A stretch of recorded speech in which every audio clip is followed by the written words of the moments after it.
Sangha virtues out of compassion for the sake of this assembly and all living beings. Please turn the wonderful Dharma wheel to teach us how to leave suffering, attain bliss and birth and death, and quickly realize non-birth. Hướng thính đại đức tận tình, vì thứ pháp hồi cập nhật thiết chúng sanh. Kiến diệu pháp luân nhau đạo ngã môn, như há liêu sanh thoát tư ly khổ đắc là ước chứng vô sanh. Homage to the blessed, noble, and perfectly enlightened one. Homage to the blessed, noble, and perfectly enlightened one. Namo Sananto Suche Doye Elahudi Son Miao Samputo Xie.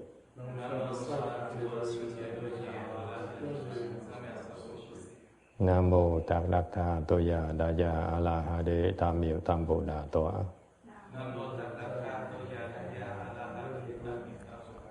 The unsurpassed, profound, subtle, and wonderful Dharma in 100,000 million aeons is difficult to encounter. Sangha virtues out of compassion for the sake of this assembly and all living beings. Please turn the wonderful Dharma wheel to teach us how to leave suffering, attain bliss and birth and death, and quickly realize non-birth. Hướng thính đại đức tận tình, vì thứ pháp hồi cập nhật thiết chúng sanh.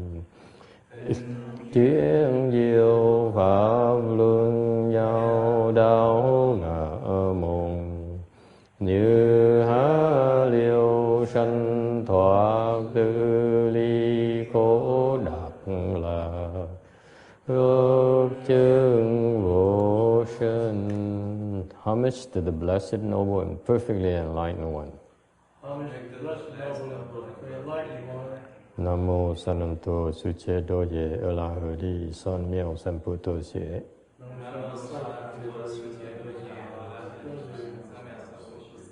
Namo Tạc Đắc Tha Toya Daya Alahade Tam Miao Tam Bodha Toa.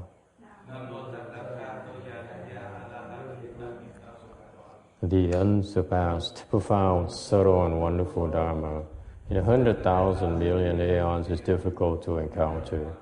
Now that I've come to receive and maintain it within my sight and hearing, I vow to fathom the thus come one's true and actual meaning. Wu shang sheng sheng wei miao fa bai jie wan jie nan zao yi wo jin jian wen de shou chi yuan jie ru lai zheng shu yi. O Buddhas and Bodhisattvas, Venerable Sixth Patriarch, Venerable Shenhua, Shami, all good no advisors, Amitofo. 诸佛菩萨、师父上六祖师父上人、上弥各位善知识，阿弥陀佛. Chư Phật Bồ Tát, kính thưa lục tổ, hòa thượng Thiện Hóa, thầy và quý vị thiện tri thức, A Di Đà Phật.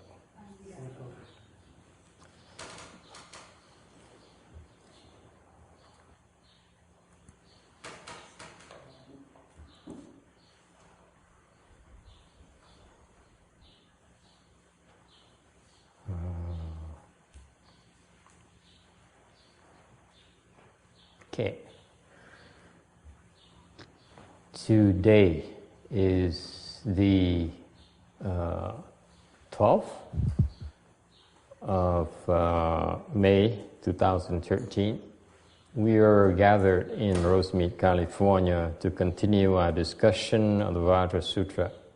You should be on slide 529. Okay, it says in the Sutra text that everywhere there's the Sutra, then there's a stupa. This is just act as a stupa, and therefore a stupa is the place where the Tathagata's true body resides. It could be in a form, the Tathagata's true body could be manifest itself as a form of shuras or images. And when you see these Buddha images or the sutras, then you should go and make an offering.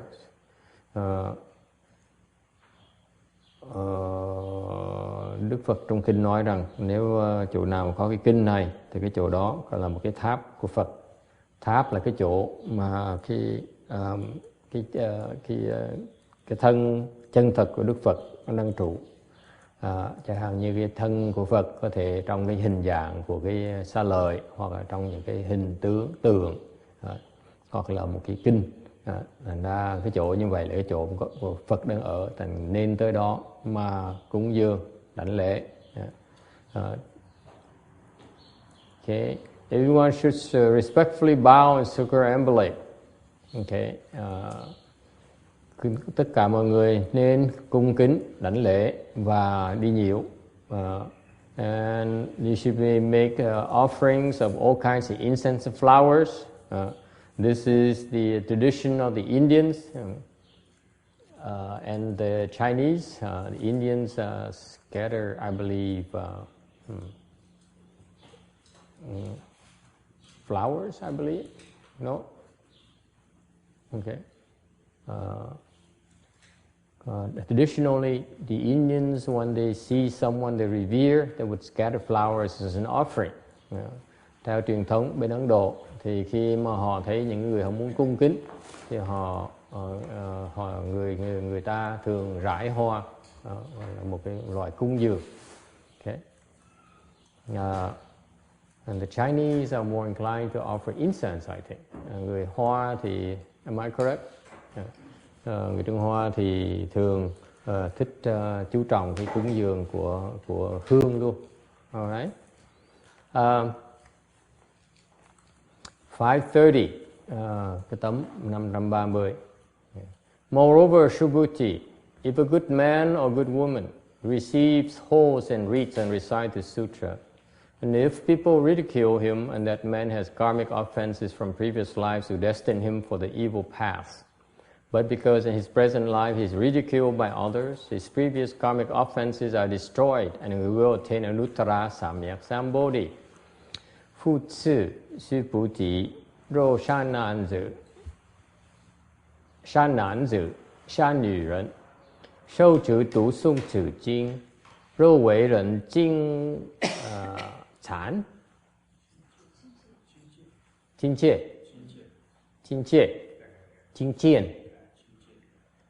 Sư Rần, Xiên Sư, Zuy Ye, Ying Duo Er Dao, 以今世人经坚固，先世罪业则为消灭，当得阿耨多罗三藐三菩提.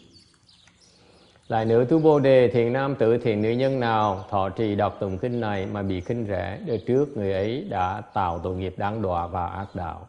Nay nhờ bị khinh rẻ nên tội nghiệp kiếp trước mới bị tiêu diệt và sẽ đắc A Nậu Đa La Tam Miệu Tam Bồ Đề.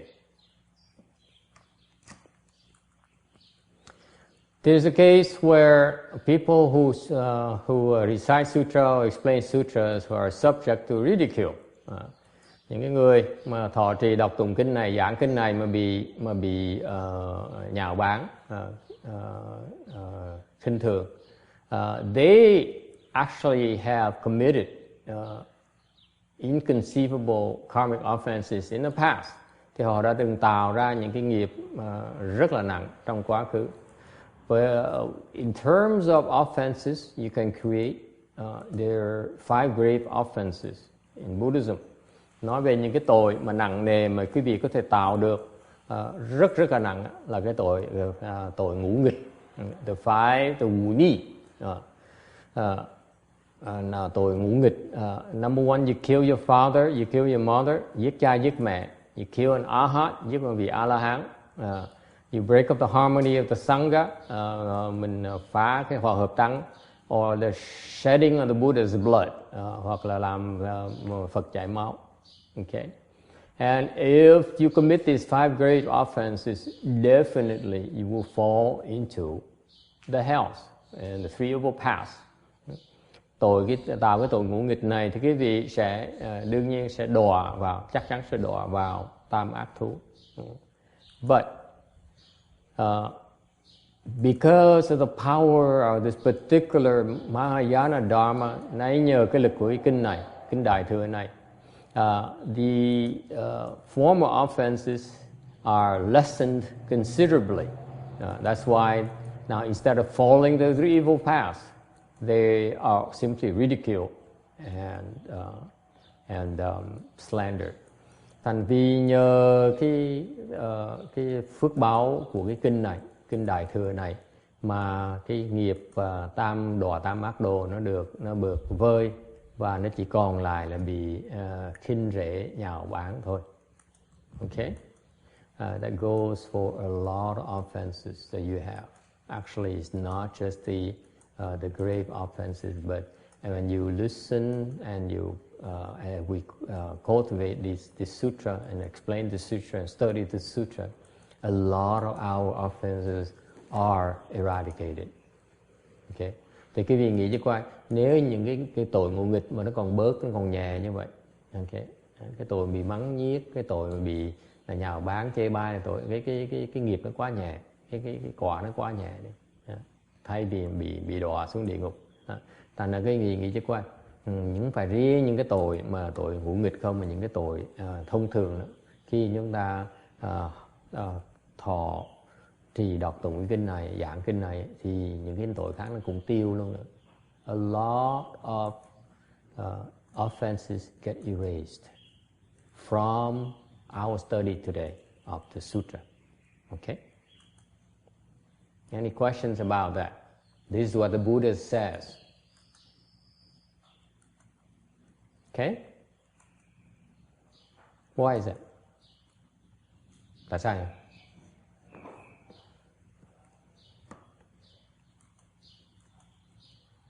Because the Buddha says so. Stop asking stupid questions.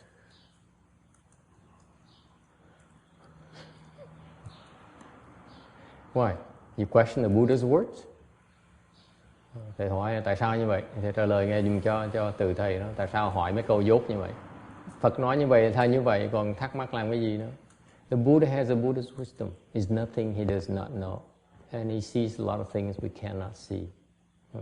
Đức Phật có những cái trí huệ, có cái huệ của Phật. Thành ra cái gì Phật cũng biết hết đó. Thành Phật nói thì tin chứ không phải ngồi thắc mắc làm cái gì nữa. Okay? In fact, we are on slide 534. Ridicule contribute to the development of virtuous conduct. Bị khinh thường, nhạo báng nó giúp phát triển cái đạo đức, cái đức hạnh. If there is no ridicule, the karmic offenses could not be dissolved. Nếu như mà không bị nhạo báng thì cái nghiệp báo nó không bị tiêu được. Why? Because there is no test of paramita or patience. Tại vì nó không phải là một cái thử thách của cái nhẫn ba la mật. Okay. The patience paramita it requires us to undergo a lot of insults and forcing us to patiently bear it. Cái nhận ba la mật á, tu cái pháp đó thì quý vị phải thường xuyên gặp cái sự nhạo báng khinh khi và để mà tập nhẫn cái đó. Okay.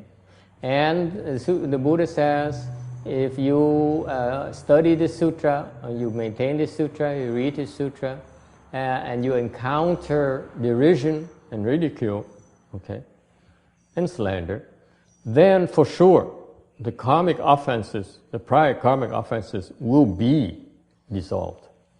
Thành cái vị khí mà bị kinh bai nhạo báng như vậy trong lúc mình học đọc tụng cái kinh này, thọ trì kinh này, thì quý vị sẽ rõ ràng cho quý vị thấy rằng là những cái nghiệp trước đó nó sẽ bị thiêu, nó sẽ bị vơi.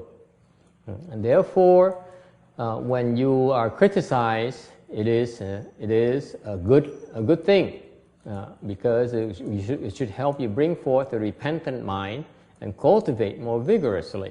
Bởi vậy khi mà bị người ta chỉ trích, especially when you come to the temple, a lot of people will criticize you. Okay? No matter what you do, people will criticize you. Nhất cái việc tới cái chùa đó, bất cứ cái việc làm cái gì đó, cũng sẽ bị tốt bao nhiêu nữa cũng sẽ có người bị gièm pha chê bai. Đó là chuyện rất tốt. Ta làm như vậy thì mình dùng cái cơ hội đó để mà phát cái tâm tàm quý và tu hành tinh tấn hơn. In fact, in general, when you're beaten, you should bow to the tormentor. He's actually a GKA. She's actually a good known advisor. Nếu như bị đánh, bị đập, hành hạ, cái đó là cái mình phải biết cung kính, đảnh lễ cái người hành hạ mình. Tại người đó thiệt ra là thiện tri thức. Agree, disagree. I know ordinary people want to only to hear praises. Người phàm phu thích nghe lời khen thôi, không chịu đựng nổi. They cannot stand criticism. Bị chê bai chịu đựng không nổi. Agree, disagree. I agree with you. For somehow in our makeup, whenever we hear something criticism, it hurts a lot more than we let out. Am I correct? You feel the same way as well? Trong cái tâm tính chúng ta, tính tình chúng ta, mỗi khi mình nghe bị chê bai, cái tâm nó bị như bị nhói, cái dao nó đầu nhói ở trong đó, mà mình bên ngoài mình cũng lộ ra thôi. Ai cũng có như vậy không? Kim Điền có như vậy không con? Khó chịu ha? It's unbearable, right? And why is that? Tại sao như vậy? Why is it, Roberta? Why is it when you hear criticism, harsh words, it hurts so much? It hurts a lot more than a slap on the face, I think. I feel quite often. Nhiều khi đó, bị mắng nhiếc, bị chê bai, chỉ trích, nó còn đau đớn hơn là bị tát một cái tát tai nữa. Agree, disagree? Agree. Why is that, Roberta? We don't like to look at our faults. We don't like to think we have faults. Why is that if I slap in your face, it doesn't hurt as much as if I criticize you? No. Why is that? Do you agree with that? Yes, I do. Huh? Yeah. Why is that? I don't understand that. Why is that? Because physically, after hurt a little, and it's gone. But the other side, like the work is come in the mind and it's keeping there for long. Yeah. So the physical pain doesn't last very long, but it's the psychological pain that lasts a lot longer. Yes. I have some difference from most people dealing with the criticize.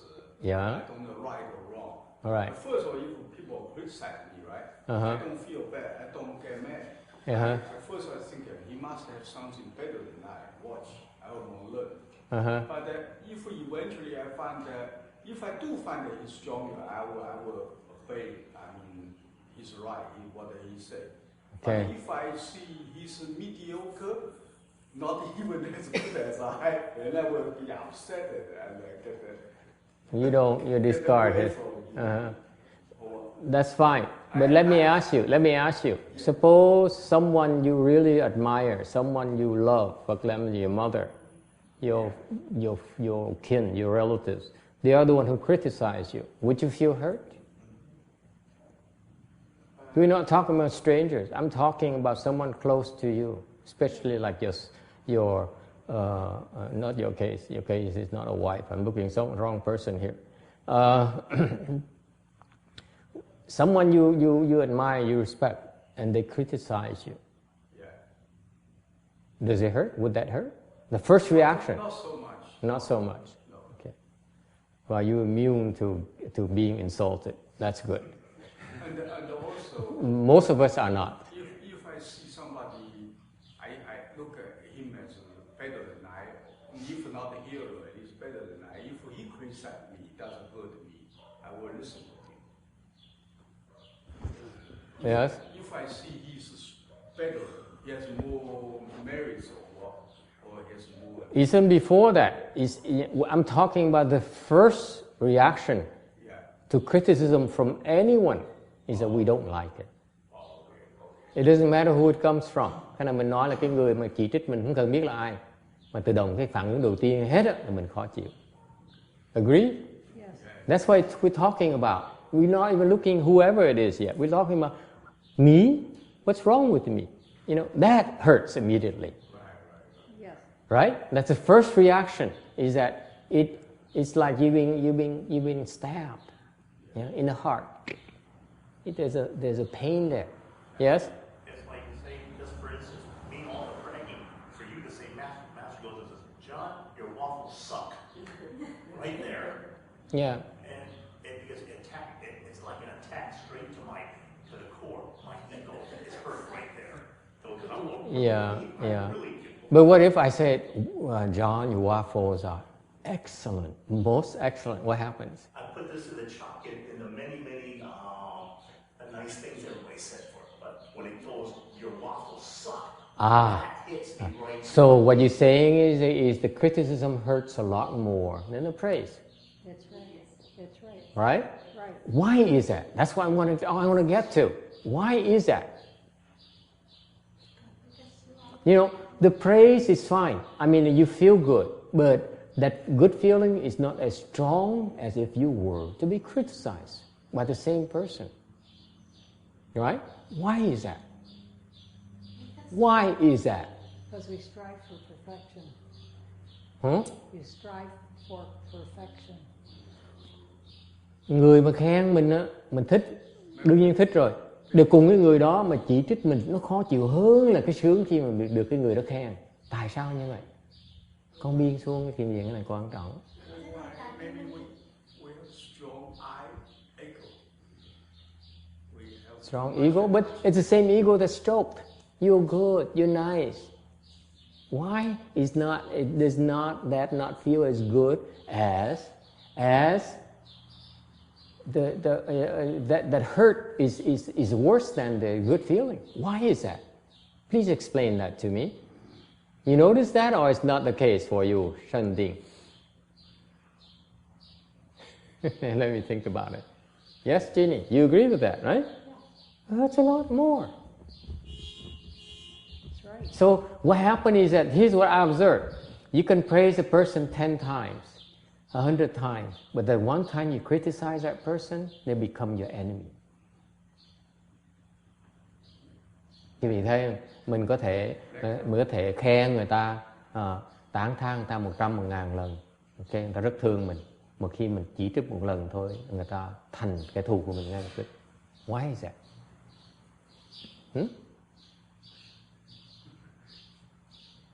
Yes. Because the sense that I'm always right, I cannot be wrong. That's it. The ego cannot stand being wrong. Tại vì cái ngã của mình nó không chịu đựng được là sai, nó không chấp nhận rằng là mình sai. That's the nature of the ego. The ego is always right, and someone else is wrong.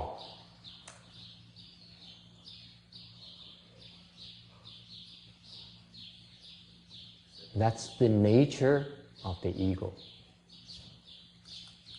It has to be right. Đó là cái bản tính của cái ngã. Ngã không thích bị sai. Nó không thể nào chấp nhận là mình sai được. Okay, is that what you were about to say too, huh? Xian Jie? Now we said it.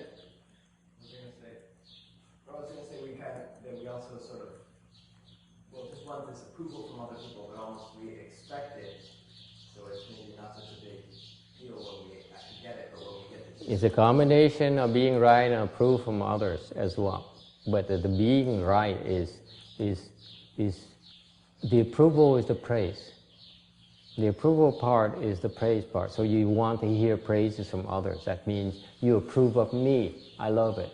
But what you cannot stand is that being wrong is something, it's not acceptable. Okay? To me. You approve of me, it's okay. Excuse me. Yes? Isn't the approval another way of saying, thank you, you're affirming that I know I'm right. Right. So, I already know that. Right. You go, what do you mean I'm wrong? Yeah. Those are fighting words. Right. Absolutely. You know it already. So you know you're right already. So yes, a reinforcement. Whereas the other side is that you actually are being attacked. Okay. Questions? Anh thắc mắc gì không? Okay. So, all right. So that's why when you cultivate the paramita of patience, you need to endure verbal and physical abuse. Bởi vậy, khi quý vị tu cái pháp nhẫn ba la mật thì quý vị phải chịu nhẫn cái nhẫn về cái cơ thể và cái nhẫn về cái bị sỉ nhục. Alright? If you cannot stand criticism, then you cannot cultivate. Nếu quý vị mà không chịu đựng được cái sự chỉ trích chê bai, quý vị không thể nào mà tu được. Do you know that's why during the Shami, the novice training program at this temple here, we subject our people to a lot of what? Just smiling. Verbal abuse. Thành bởi vậy trong cái chương trình huấn luyện tu sĩ ở đây đó, chúng tôi đó rất thoải mái khi mà mắng giết tất cả những cái người mà sai gì. It's perfectly okay. It's perfectly okay to take it out on the novices. Please take it out on them. Thành ra những cái người mà sa di đó, quý vị có quyền mắng giết chê bai người ta. Because once they become bhikshu, when you do that, you commit serious offenses. Một khi mà cái người sa di mà thành thầy rồi, quý vị mắng giết người ta là quý vị tội nặng dễ sợ, tội rất là nặng. It is a very, very heavy offense to scold and criticize a monk or a nun, fully ordained monk or nun. When you criticize them, it is a very, very serious offense. Quý vị mà chỉ trích một cái người mà tu sĩ, nam nữ đi nữa đó, là cái tội rất là nặng. It's a very, very serious offense. Okay, so that's why when people rush through the training program, like the Vietnamese do and the Chinese do nowadays, chẳng hạn như cái thời buổi này, người Việt Nam, I think Korea as well, they rush through the novice training program a year or so and they ordain them. That's a wrong thing. Nếu họ đi lướt qua cái thời gian mà Sajini đó, quá sớm đi. Vài tháng, một năm là cho thọ cụ túc giới rồi. Cái đó là cái điều sai lầm. Okay? Tại vì một khi họ thành thầy rồi, họ không thể nào còn cái cơ hội mà tu cái nhẫn ba la mật nữa, bị mắng nhiếc ba la mật nữa.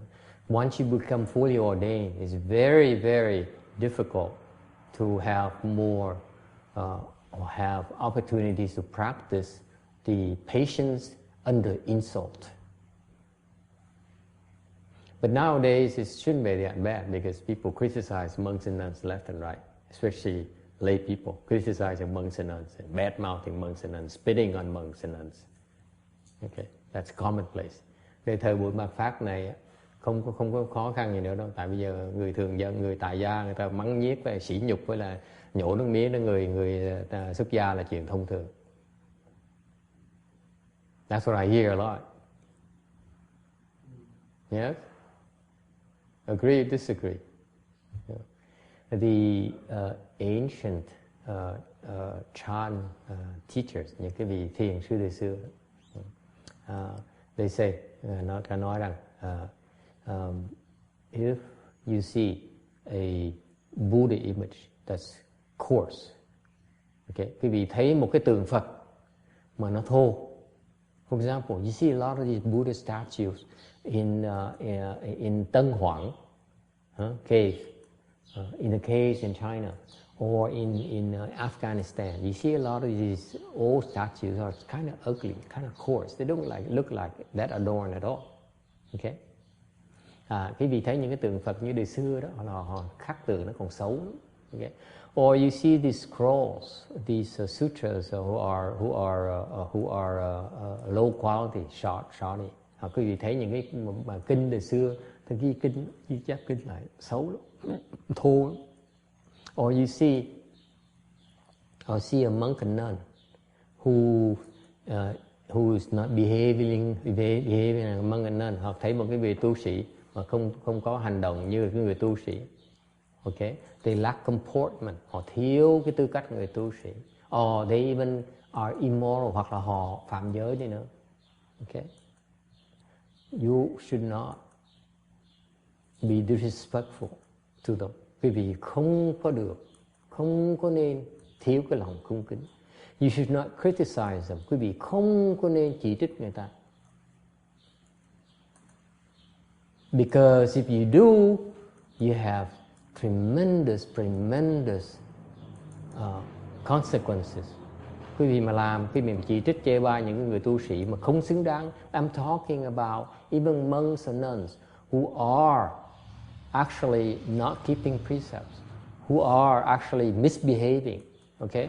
You may not even be respectful towards them.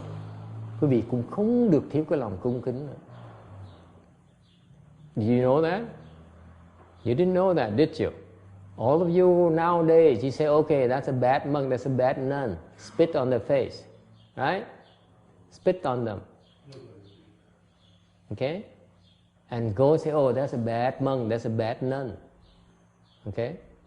That's what people nowadays do, and they gossip. You know, he has children, and he has 3 wives, and she has a lot of boyfriends. Okay, and they gossip and keeps on snowballing. Actually, he's not here in this country. Also in Sri Lanka, he has a family in Sri Lanka. That's why he travels there so much. And he has a lot of money in the account. Yeah, he lives in a house on top of a hill in Huntington Beach, and underneath there's another house that has 9 women. The lucky dog. Yeah, lucky dog. If you say those things like that, you're committing very, very serious offenses. In the future, you better practice the Vajra Sutra, otherwise you go to the hells. Serious. Because even if these are inferior quality, you may not criticize them. You may not become disrespectful towards them. Quý vị biết không?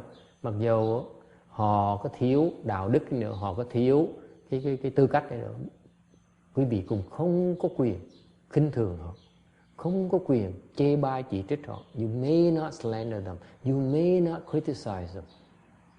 You may not be disrespectful to them. Okay? Yes. Master, I don't know if I make a serious offense.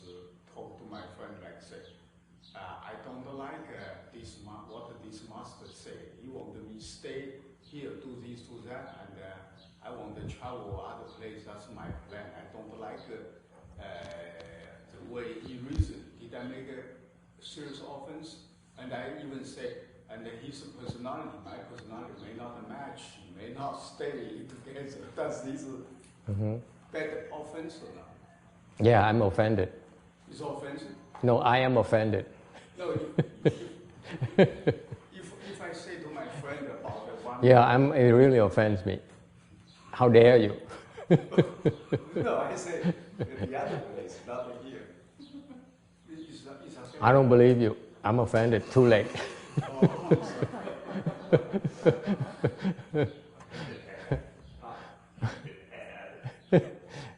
Sometimes you cannot be too honest. Yes. Well, what about in cases where senior Buddhist figures go around saying absolutely ridiculous things? Yes. And then what? Terrible advice. Yes. And then what? Well, you're not supposed to ever say anything about it. You just say, "Oh, that's great that he's telling everybody we should basically commit suicide as a culture." Yeah. Yeah, I think that's fine. You shouldn't say anything about it. You shouldn't criticize them. Okay? You can disagree. If people ask for your opinion, you may express your opinion. But don't go around expressing your opinion without being asked. Okay. It's a difference. You see, understand the difference? Yes. It's perfectly okay to express your opinion. In my mind. It's perfectly okay to say what you think when you ask. But don't make it a point to go around and spread those things. It's none of your business. Because you committed an offense against the triple jewel. You know what it means? You never get to see the triple jewel. Quý vị mà phạm tội mà với Tam Bảo, đừng có mong hưởng cái lời từ Tam Bảo. Would. Okay? It's very difficult. Okay? You are entitled to express your opinion. You're entitled to share your opinion with people you know. Okay? That's normal. But don't go around. Don't go around spreading it. Number one. Number two, there's another aspect of it. Even if this person you disagree with violently, okay? You think this person is totally wrong, okay? You still have to pay your respect to him. That's a proper behavior. Nói cách khác, nếu mình có quyền phát biểu tư tưởng của mình khi người ta hỏi mình. Okay. Bạn bè hỏi mình, người thân của mình hỏi mình có quyền phát biểu khi mà mình không đồng ý với người thầy này, mình nghĩ cái suy nghĩ đó là sai, cái hành động mình là sai, có quyền nói, mình có quyền nói, nhưng đều không có quyền đi rêu rao những cái chuyện về cho những chuyện bàn môn, những người cho đại chúng. Có đó chuyện mình không thể làm như vậy là phạm tội với Tam Bảo, phạm tội rất là nặng với Tam Bảo. Quý vị đang hủy hoại Tam Bảo. You are destroying. In the process of trying to destroy the triple jewel, if you go around and spread those things. Even if the monk is really bad, you cannot go around and criticize and say, hey, do you know that so-and-so is a bad monk? Don't do that. It's a very serious offense. Okay? Now, bây giờ thầy hỏi quý vị là không được đi nó xấu như vậy là Tam Bảo, cố ý nó xấu Tam Bảo, okay? Đi rêu rao cái xấu của Tam Bảo. Okay. Mặc dầu thầy thiệt sự là xấu, mặc dầu thiệt sự người cô đó là xấu, cũng không có quyền đi ra rao như vậy. Okay. Ngay ngược lại, gặp những thầy người cô đó, mình phải tâm mình cực kỳ cung kính. I repeat, even if you encounter these evil monks and nuns, you still have to be very respectful. Why? Tại sao như vậy?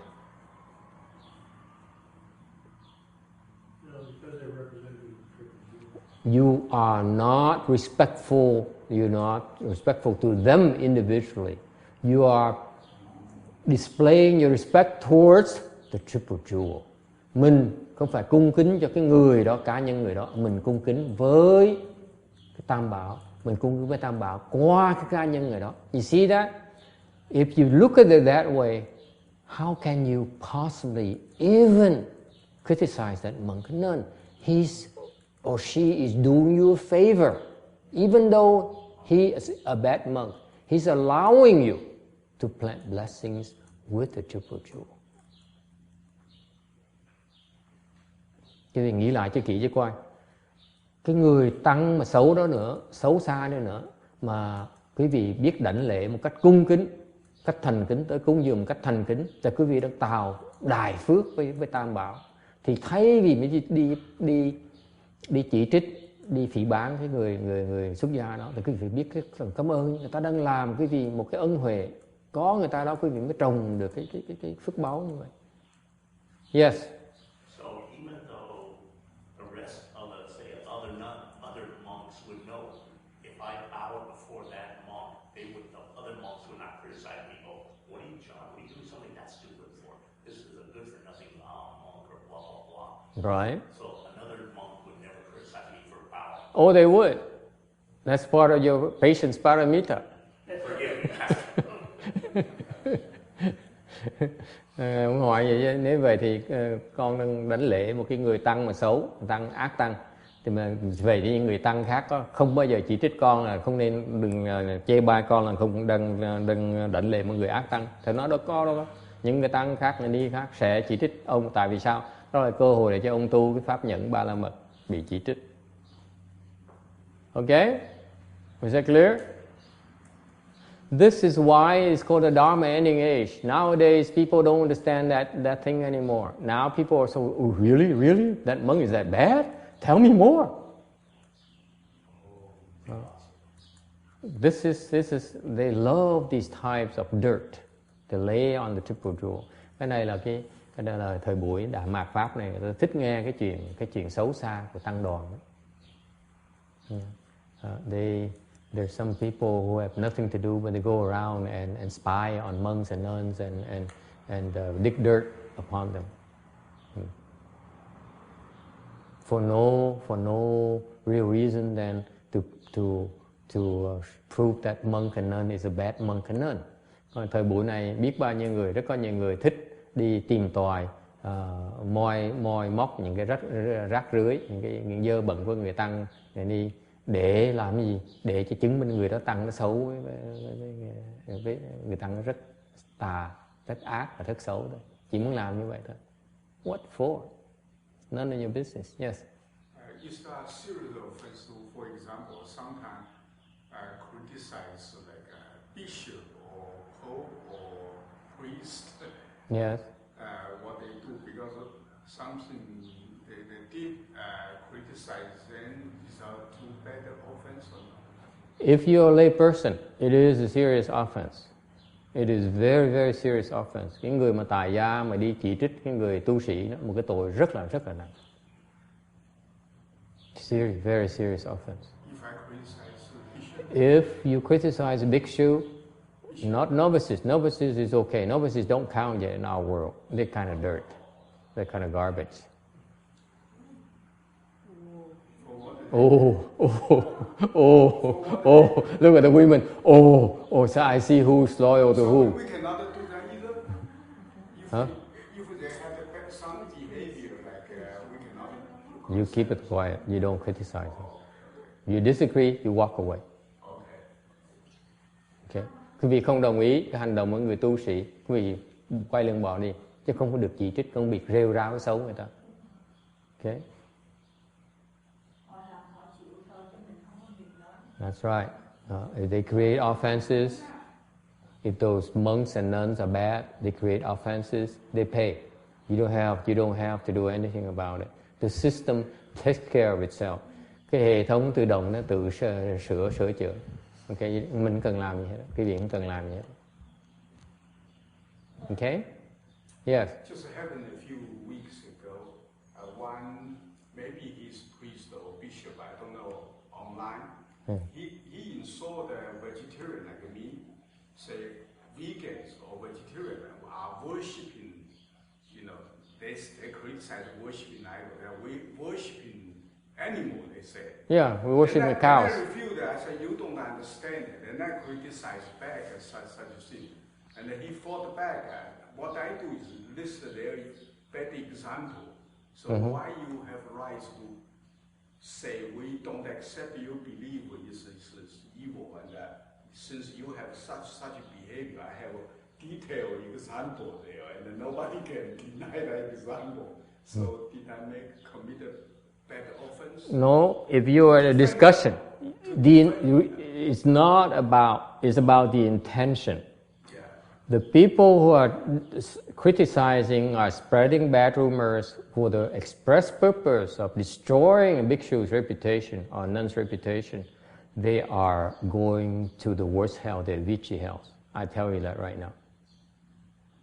Cái người mà đi chuyên môn đi phỉ báng, nói xấu cái tam bảo đó, là cái người đó chắc chắn sẽ đọa địa ngục A Tỳ. Chắc chắn, không cách nào thoát được hết. Yes. How about if like I watch the two monkeys fighting?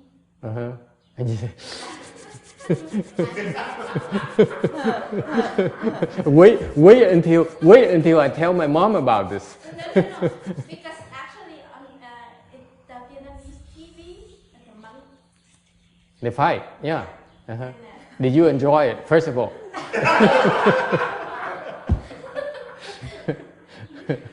You did enjoy it, didn't you? Okay. And you are taking notes on my Vajra lectures? Now I'm worried. It's on TV, I enjoy the thing on TV. I'm speechless. I don't know what else is. It's a movie, right? No. No, it's real. Oh, okay. Tell a Hollywood story. Change the subject. And then what? You told your friend about it. You say, hey Trang, take a look on channel 57.4. You recorded it too, didn't you? You put it on YouTube. Yeah? So what's your question? If I watch that and do I commit anything?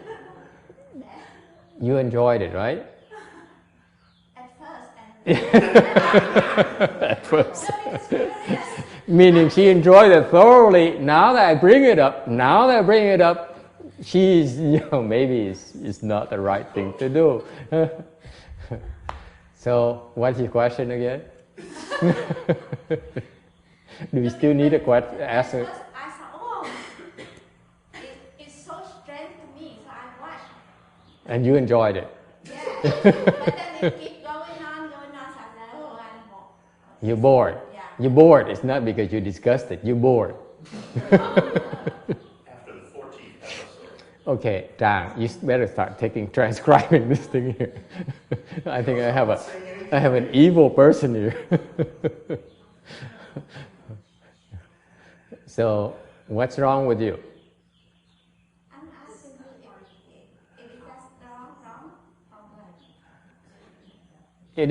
It is wrong if you tell others about it. Like right now.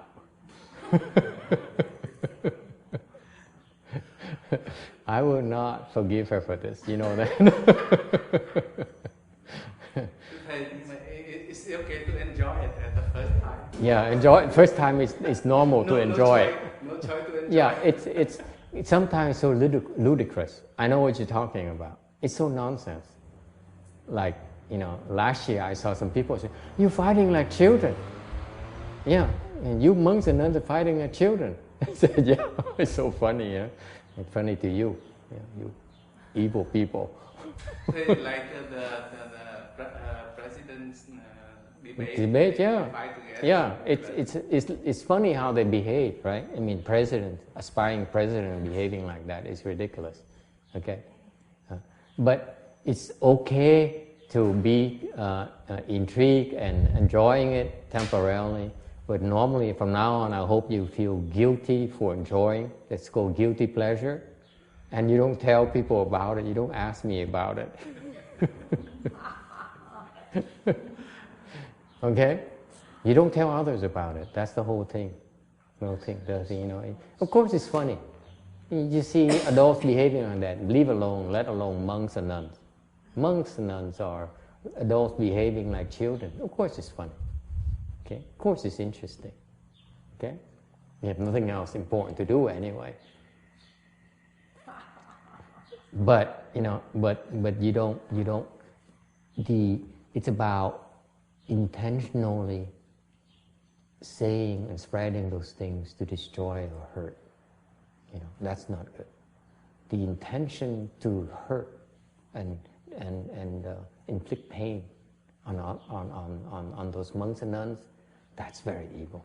It is bad news for you. Very bad news for you. You have no chance. Trust me, you have no chance with the Triple Jewel. Triple Jewel rejects you. Serious. Not that we have to physically reject you, but the door will shut on you. You will never be able to go near Triple Jewel.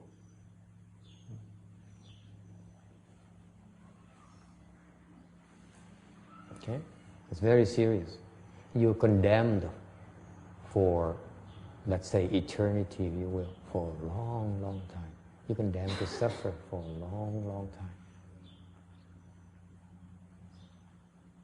Okay? Not worth it. All right. Any other questions?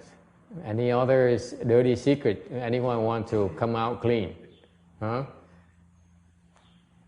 Có ai còn có muốn thú tội gì nữa không? Yes?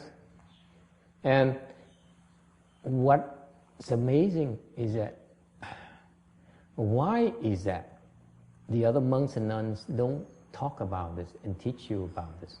Thầy thắc mắc là tại sao những cái vị sư khác không dạy về cái chuyện này. This is a very serious offense. I see it so often. Tại vì thấy cái chuyện mà người ta bàn tán thầy tốt cô xấu này là quá thông thường. It's so often. I hear it so often. Why is that? Why is that the monks and nuns, the teacher don't teach that anymore? You see, if you're a teacher, you're a monk and nun, you see that behavior, it behooves upon you to stop it and say, no, don't do that. Okay? Cái người thầy, người cô mà thấy cái hành động như vậy, lập tức họ phải ngừng, họ phải chặn lại. Nó không được, cái đó là trách nhiệm của họ. Okay? It's their responsibility to stop it. Not because they need to protect a triple jewel.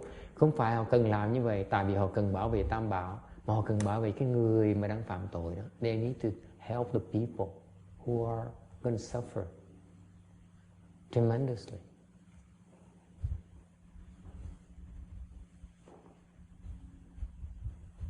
Okay? All right. 535. Remember, the section here says that when you create offenses, you have to pay for it. Okay? The ancient says, at the time of death, you must leave everything behind. Only karma, your karma will follow you. Cổ nhân nói rằng về tạo nghiệp thì phải gánh cái quả. Cổ nhân nói rằng khi mà chết á, thì quý vị phải bỏ lại tất cả, chỉ còn đem theo cái nghiệp thôi. The only thing you can carry with you at your time of death is your karma. Why are you hanging on to so many things? Tại sao quý vị cứ ôm vậy? I don't understand. Okay, it's only a play here. It's not for real. Cuộc sống này nó tạm bợ, nó không có gì mà chân thật. Whatever you see, whatever you cherish, it's not for real. Những cái gì quý vị đam mê, tham muốn đó, không có gì nó thật hết. Including waffles. Ngay mấy cái bánh waffle cũng là không phải là thật luôn nữa. You know that?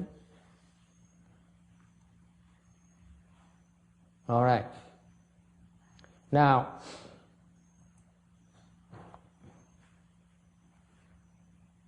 and the retribution could be as light as afflictions, meaning you tend to get afflicted.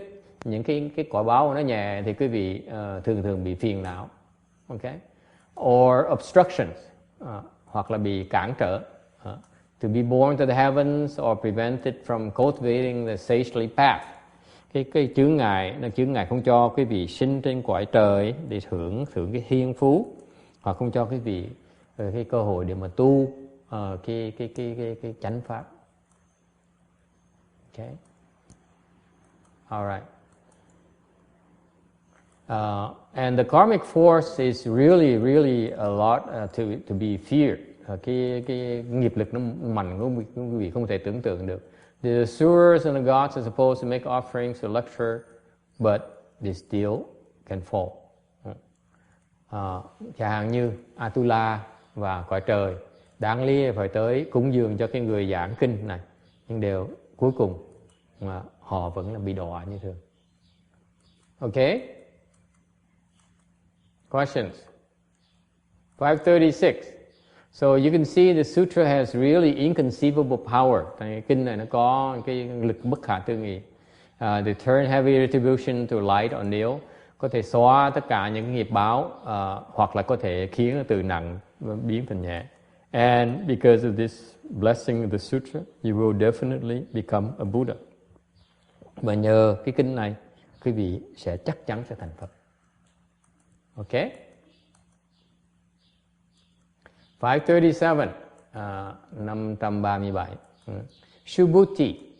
I recall that in the past or limitless Asamkhya Kalpas, prior to burning lamp Buddha,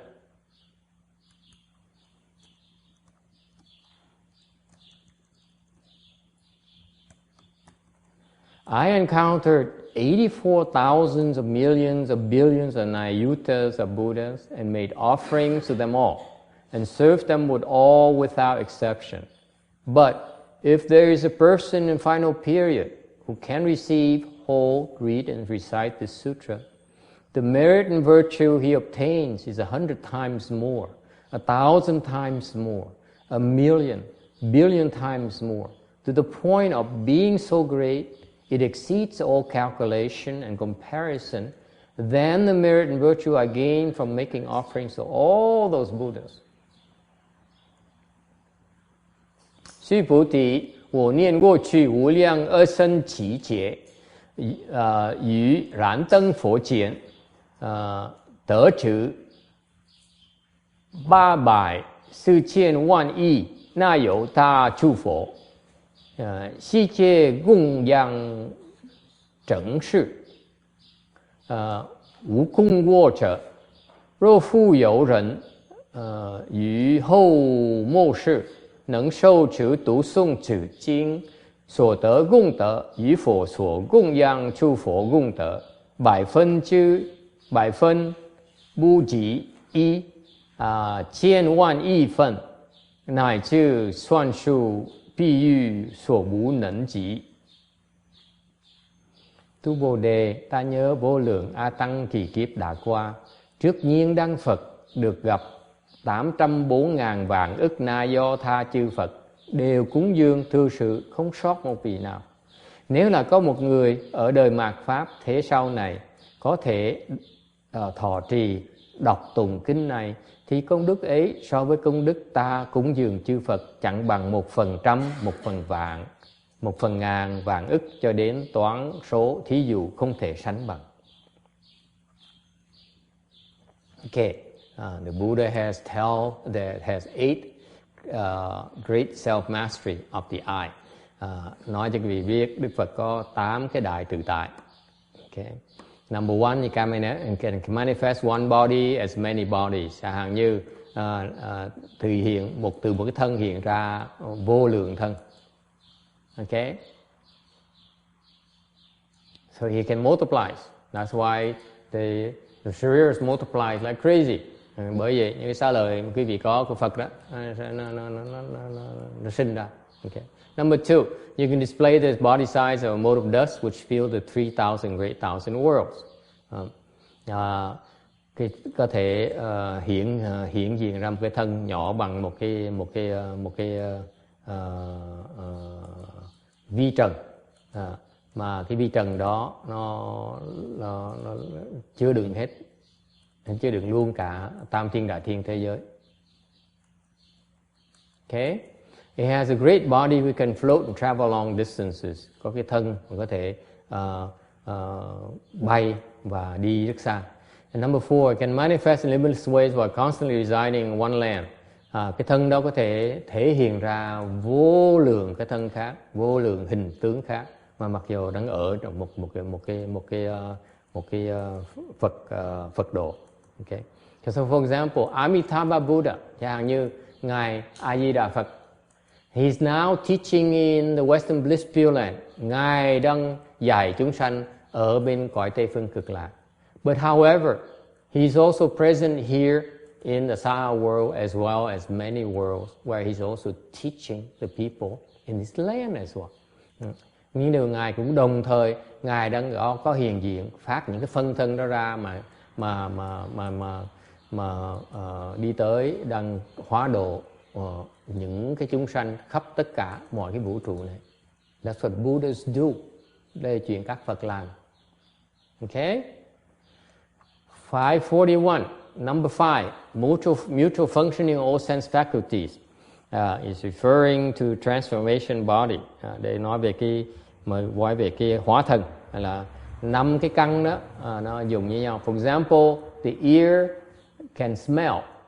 Okay, hầu như cái lỗ tai có thể nghe được. Okay, so all the 5 senses are interchangeable. They don't need to be stuck on the 5 senses. Okay, họ 5 cái giác căn của họ đó, họ đều dùng được giống như nhau. The Buddha can obtain all dharmas without thought of dharmas. Các Đức Phật có thể đắc được tất cả những cái pháp mà không có cái tướng pháp. Okay? Meaning that he's not stuck on the concept or even of dharmas. Chẳng như ngài không bị kẹt vào cái tư tưởng của cái pháp. See, we are studying dharmas. We're studying Mahayana dharmas. We're studying Chan dharmas. But the Buddha has no such thoughts. Bởi vậy, and that's why because he masters them all.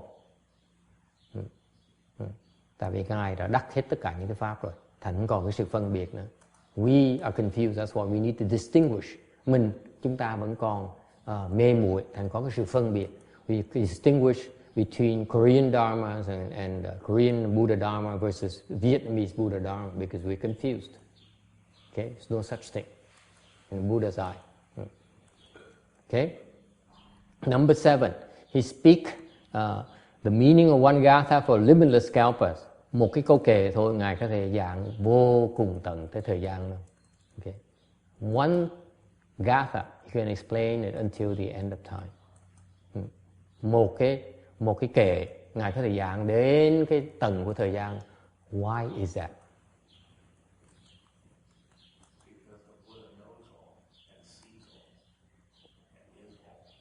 That sounds good. There's another clear reason. Tại sao một cái câu kệ thôi mà giảng đến tầng cùng cho cái thời gian, giảng cũng không xong nữa. Why is that? You think these are simply a lot of big words? No. It has real meaning behind this. It has hidden meaning behind it. Why is that? How can you have one verse, gatha, a 4 lines verse, and you can explain it until the end of time? Why is that? What's the meaning? What's the meaning behind it? Tại sao nói một cái câu kệ thôi có thể giảng tới tầng cùng của thời gian luôn? Tại sao như vậy? Yes. Because we only see the meaning in this world, but the Buddha can see a big, a lofty universe. You're getting close. Yes. Anyone else? Yes. The words have no fixed meaning, so the Buddha can use them to explain whatever principle they want. Close. You understand? All these things are not simply a lot of abstract things to impress people. It's the reason why it is so. Okay? Có một lý do không phải những cái chuyện này, những cái đức tính này là nói ra để mà lòe loẹt hoặc là để khoe khoang được. Cái này nó có cái lý do tại sao nó phải như vậy. It is the reason why the Buddha must be able to do this. Number 7. Why is he able to do that? Can you? No? Why can't you do it? I'm not Look at it that way. You're not a Buddha yet. Okay, that's an easy reason. And we are restricted to this much size world. How long can you explain one gatha? Một cái câu kể, quý vị giảng được bao lâu? I'm asking you. Yes. I have a question. So is there any Buddha that's actually doing this? Yes. Explaining Yes. one gatha? Yes. And there's nothing else? Yes. How does that seem like pointless? To you, yes. Well, I mean, there's so much else to do to explain one gatha. The Buddha is still explaining the Vajra Sutra. He's still explaining the Dharma Flower Sutra. He's still explaining the Avatamsaka Sutra. He hasn't stopped. Right, okay. He never stops.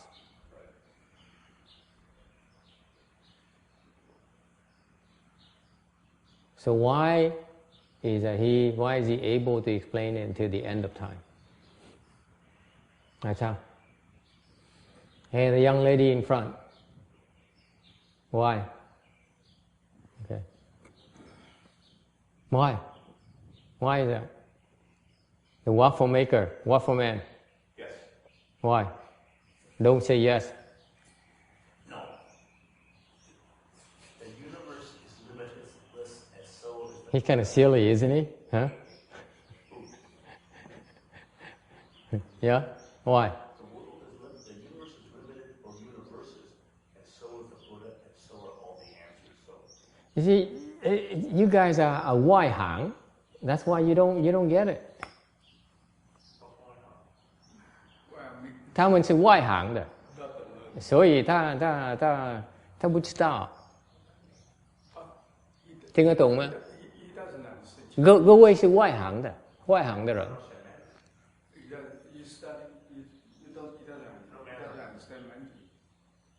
Oh, excuse me. You have the translator here. So what did I say?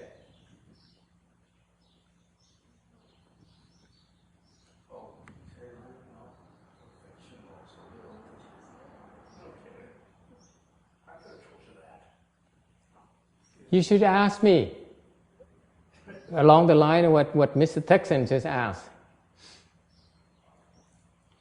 What is doing explaining a gatha? Why does he explain a gatha? Tại sao phải giảng với câu kể làm cái gì? Why?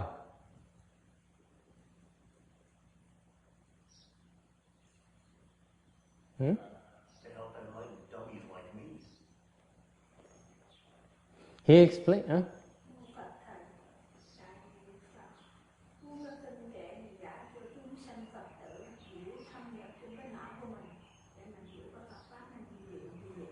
Mm-hmm. They explain it for living beings, right? Yeah. How many different living beings are there? Unlimited. Countless. Limitedness. If you explain to a Texan, it's going to be different you explain to a Californian, right? You explain to a man, it's going to be different from you explain it to a cat, right? If you use the same language, the cat's not going to understand you. So if the Buddha is so incredibly wise, he can explain the one gatha to limitless living beings so that they can understand at their own level. That's Buddha's wisdom. You get it? It has to do with numbers of beings, not That's right. numbers of meanings of the God. That's right. That's right. You see, it's not about his knowledge. It's about explaining it to you to help you understand. That's why I said in Chinese, you are not professional. That's why you don't know why it is important for the Buddha to explain it to everyone. See, you're not professional explainers. That's why you don't think it's important. For us, it's important. That's why the Bodhisattvas had to go everywhere in the universe. They take on the form of a man. They take on the form of a woman. They take on the form of a mouse. They take on the form of a cockroach to speak Dharma for them. So when they become a Buddha, guess what? They know how to speak Dharma. to these people. Does it make sense now? See, it takes a lot of work for the Buddha to get that. He becomes a bodhisattva everywhere throughout the universe. He becomes an asura, he becomes a cockroach, he becomes a mouse, he becomes a rabbit, okay, a wabbit. Okay, he becomes a demon. He becomes everything so he can explain to them. That's the wisdom, where the wisdom comes from. Okay? So far so good? Does it make sense now? And after he does all that, he becomes a Buddha, and he can speak for limitless kalpas. Okay, number 8. Nghe có hiểu không Kim Điền? Cần về tiếng Việt không? Không cần hả? Thầy hỏi con nói cần, hỏi làm gì? Vô duyên lãng xẹt. Một cái câu kệ mà giảng có thể vô tận cái kiếp, là tại vì phải hỏi là giảng kệ để làm cái gì? Giảng kệ để cho chúng sanh. Chúng sanh nào nghe, bất cứ chúng sanh nào nghe thì Phật đều giảng được hết. Có nghĩa là vì có vô tận chúng sanh, thành ra cái Đức Phật phải có thể giảng được vô tận thời gian cho tất cả những chúng sanh đó mà nghe. Ok, thành có cái lý do những cái chuyện này, những cái thần lực của Phật nó có là tại vì nó có dùng nó, chứ không phải là tại vì muốn khoe khoang khoác lác. Ok, chứ Phật muốn nói mà vô tới tận thời gian để làm cái gì, nó phí thì giờ của mọi người. Ok, number 8. The body which pervades all places is an empty space. Một cái thân mà nó có hiện diện khắp tất cả mọi nơi như là cái không gian này đó. That is called, what is it called? It's called the Dharma body. Number 8 is called Dharma body. That's the nature of Dharma body. Cái năng lực thứ 8 này là thân này có thể thân biến chư xứ. Xin lỗi. Có nghĩa là đây là mô tả là cái pháp thân của Phật. Hả? Phà sân. For the phà sân. Okay? The Dharma body pervades everywhere at the same time. Cái pháp thân nó có khắp tất cả mọi nơi cùng một lúc. Can you imagine that, Jenny? You everywhere at the same time. That's how incredibly unbounded the Buddha is. Okay? If you say, I don't believe you, that's why you're confused. Okay? Cái người nói, thầy nói là cái pháp thân đó, nó thân biến chư xứ, nó có khắp tất cả mọi nơi cùng một lúc. Thì có người nói, tôi không tin. Thầy nói, không tin là tại vì ông là đang bị mê muội. Nên không tin. Okay? That's how vast the mind is. Cái tâm đó, nó không bị cái sự trở ngại. Because in your mind, you are blocking your own mind. You say, I don't believe it. You say, I don't believe you. You're blocking yourself. You're hindering your own vision. Cái vì từ quyết định lấy. Từ quyết định từ chặn mình lấy.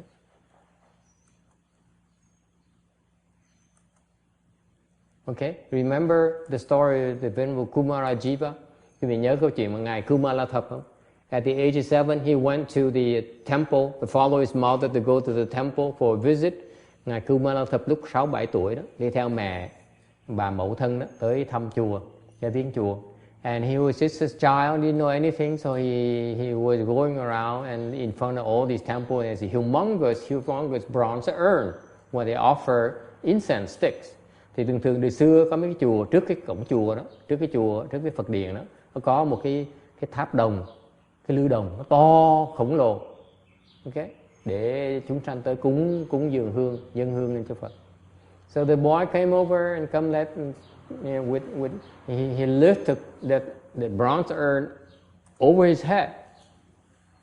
Thì ngài Kumalathapa mới 6-7 tuổi không biết vậy đó, cầm cái hương đồng đó nhấc lên, để lên đầu, quá đầu đó.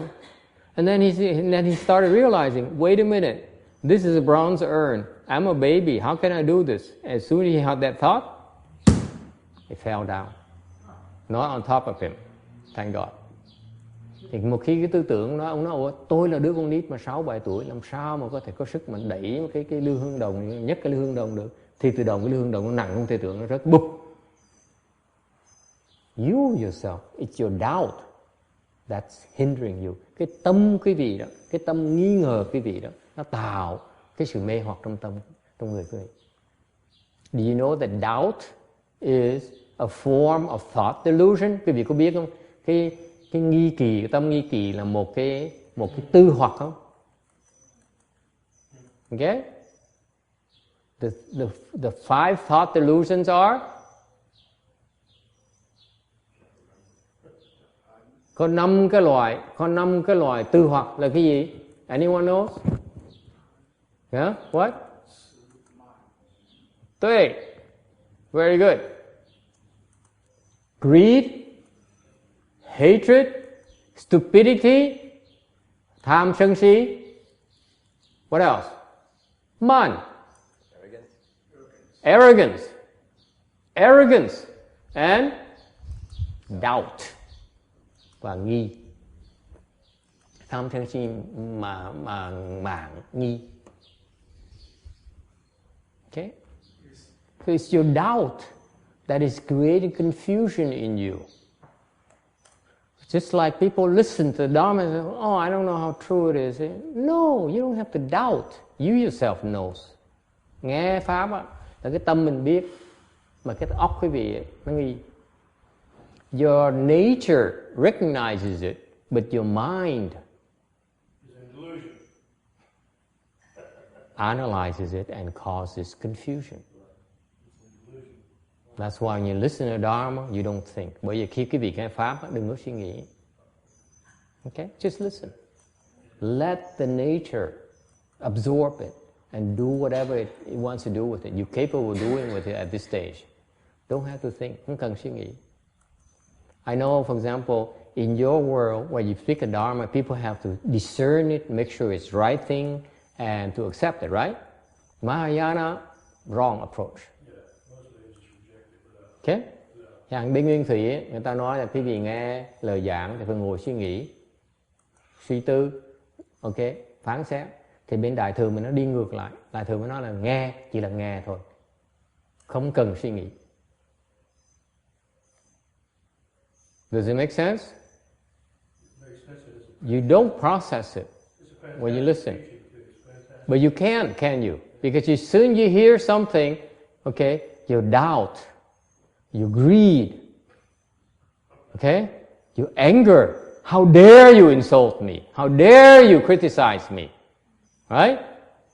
You greedy mind, it says, oh, this is interesting. I wish he could tell more. Okay? Or stupidity mind says, oh, I don't believe it. I don't believe it. I never heard of it before. Okay? All those things arise and causes confusion in your mind. That's why Mahayana, you listen. That's all you do. You listen. Let it happen. It does whatever it goes. It's going to take you whatever it's going to take you. Don't worry about it. It's going to be wonderful. You don't have to worry about it. Cái vị nghe Pháp cũng vậy như vậy đó. Bên Nguyên Thủy ta dạy cái việc phải suy toán, suy gẫm, phải phán xét nó, suy tư. Còn bên Đại Thừa mình nghe chỉ là nghe thôi. Để cái từ tính nó nghe. You listen, you're just listening nature. You don't process it. Không có suy nghĩ. Okay? Chuyện gì nó xảy ra, tự động nó xảy ra. You let it happen naturally. Okay? That's the ultimate luxury. No greed, no anger, no stupidity. Không cần tham, không cần si. Không cần tham nghe nhiều Pháp hơn nữa. Không cần giận người ta vì người ta dám chỉ trách, nói xấu, nói xiên, nói xéo mình. Nên làm chuyện si, nghĩ là mình biết. Okay? You don't do anything. You just sit there and listen and enjoy. Okay? No seeking whatsoever. Nghe đừng có cầu. Don't say I came here, I drove here for half an hour. It took me half an hour to drive to the temple. It's hot like hell today. And what did I hear? I learned nothing. This is horrible. Đừng có nói là tôi lái xe 45 phút tới chùa, ngày trời nóng nữa, vừa tốn tiền xăng vừa nóng nực nữa, chùa không có máy lạnh nữa. Nghe ngày học được cái gì? Không học được cái gì hết á. What's wrong with that? Sai lầm chỗ nào? It's not my fault. Đâu phải lỗi của thầy đâu. You didn't get anything. If you come with a greedy mind, say I need to learn something, then you cannot be taught. Tới mà khi ham học là quý vị sẽ học không xong bài. Okay? Yes, Mr. Texan. Do you wish you were out your time today? Not yet.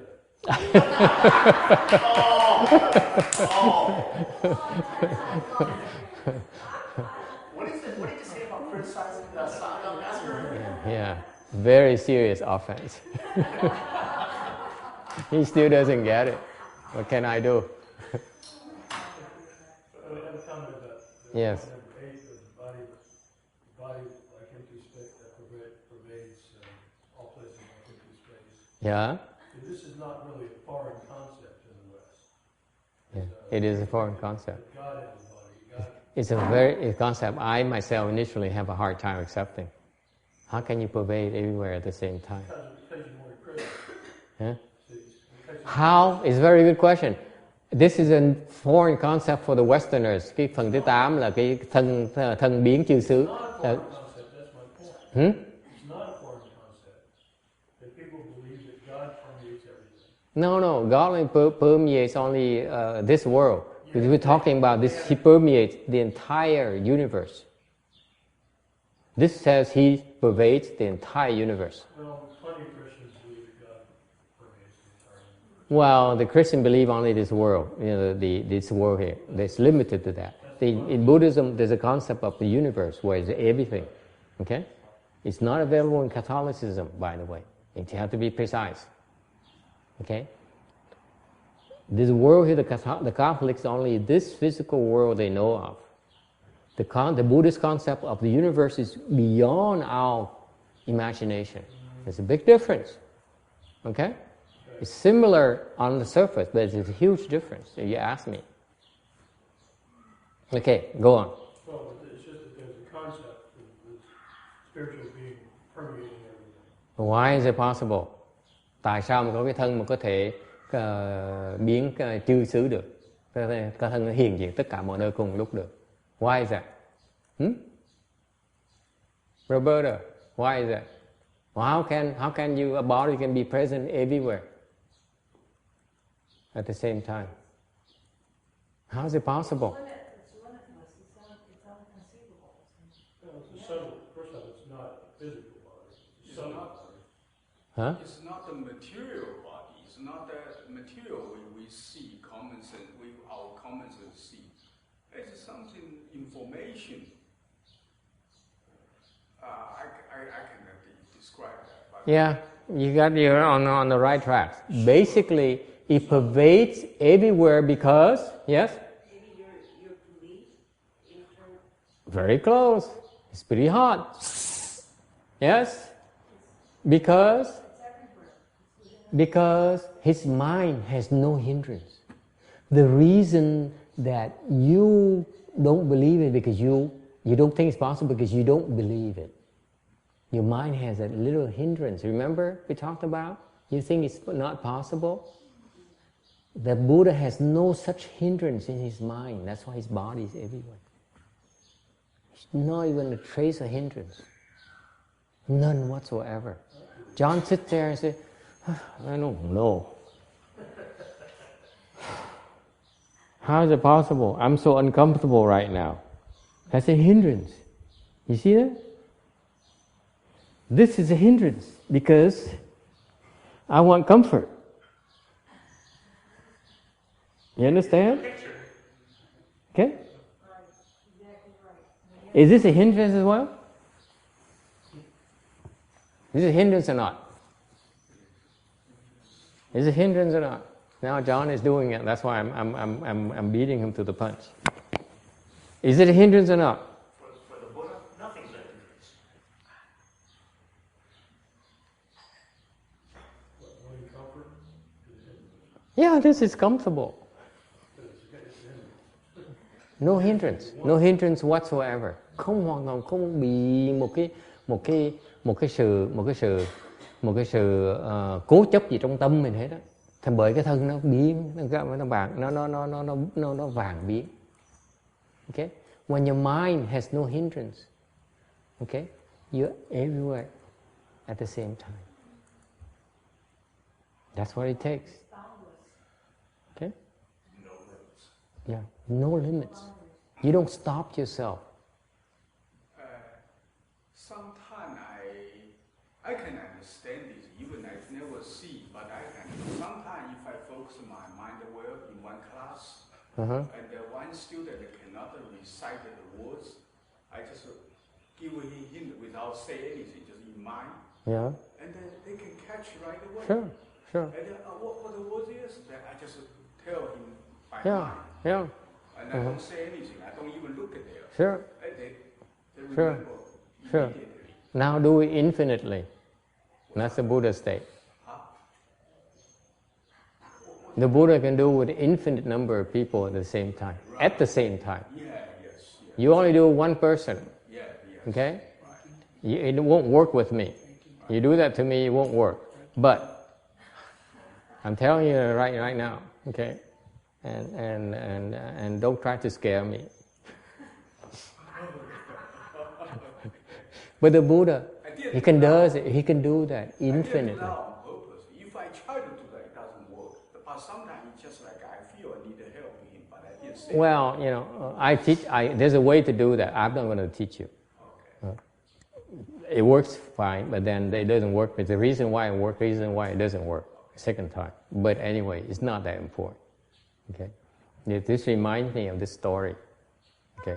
Ông này ông kể, ông nói là because I know you're hot and you're tired, and you say, why is it this temple such nice, it feels nice to be here, but it's so hot? Why won't they even like open a fan or have some fan or something like that? Okay. Well, this month is kind of low. Master just came back from a trip. Okay. No, I'm kidding. Là ông này ông kể, ông nói là lâu lâu ông có thể nhắc người ta, ông thể gợi ý giúp người ta được. Rồi nhiều lúc khác thì nói không được, làm không được, nhiều lúc làm không được. Thì thầy mới nói thì đương nhiên chuyện đó là lần đầu làm được là tại vì nó có lý do làm được, lần thứ nhì làm không được là tại vì có lý do làm không được. Thầy không dạy cái pháp đó đâu, cái đó không phải cái đó. Thầy kể cái câu chuyện. There is two monks who travel around. Hai cái vị sư đó, họ đi hành túc khắp nơi. Okay, they walk around everywhere as part of the practice. It's a practice where you attach from nowhere. Từ xưa họ có những cái pháp tu, họ không ở đóng cái định cư chỗ nào hết đó. They don't attach themselves to anywhere, any temple. Okay? And so they walk around, they wander around. And one day they meet together at a temple and ask to stay overnight. Thì một ngày kia, hai người tình cờ gặp nhau ở cái chùa đó, tại xin tới cái chùa để trú ngụ ban đêm. This is a common place in China where they go to the temple and the monks say, "Can I stay overnight?" Okay, từ xưa bên Tàu, bên Trung Hoa, người ta có cái truyền thống như vậy. Người ta những thầy cô tới, người ta xin trả túc buổi đêm thôi, rồi ngày mai họ đi. That's all they do. They ask to stay the night. So and then the following morning they leave. That's what they do. So these two monks get together and stay the night and pass the night at the temple, and they got to talk with each other, and they like it. They say, "Oh wow, we have the same perspective." Thì hai cái vị tu sĩ này gặp nhau cái chùa, ngẫu nhiên gặp nhau cái chùa, nói chuyện với nhau, thì mới thấy là hai người giống nhau vậy sợ. So what did they do? They decided that they would travel together for a while. Và họ quyết định họ cùng đi với nhau một thời gian. Okay? So they travel and they got to a river. Và họ tới cái sông. Okay? You notice these people are incredible people, no attachment whatsoever. Cứ nhớ những người tu sĩ họ kinh hoàng lắm, họ hoàn toàn không có chấp trước gì đó. Okay? The one thing you realize that the Dharma they're practicing here is the people are attached to a place of stay. cái người ta ai cũng chấp vào cái chỗ mình cư trú. Hai người không có cái đó luôn nữa. They get rid of it already. Okay? So they have a lot of, they have the free from many attachments. Những cái người này ấy, vị tu sĩ này họ xả không thể tưởng tượng, không còn gì, không còn chấp trước bao nhiêu nữa. So they got to the river, and the boat was the ferry was left the shore already. Cái thuyền nó đã ra, nó qua bên bờ bên kia rồi. So one monk, the old monk, thì cái vị tu sĩ mà người già hơn ngồi xuống, he sat down and waited for the ferry. Người tu sĩ già hơn ngồi xuống đợi cái chiếc thuyền để trở lại. Okay? What did the younger monk do? Cái người tu sĩ trẻ hơn làm cái gì? What do you think he did? He walked on water and crossed the shore. He walked across the water. Ông tu sĩ thứ nhì ung dung bước lên trên nước, đi trên nước đi qua sông bên kia. And so he looked back, ông tu sĩ trẻ look back, nhìn lại ông tu sĩ già. He looked back at the older cultivator and said, "Come on, it's not that hard." Ông nói là này, bạn thử đi, không khó đâu. Just walk. Ông nói là chỉ cần đi thôi. Impressive, huh, John? This is more impressive than making waffles.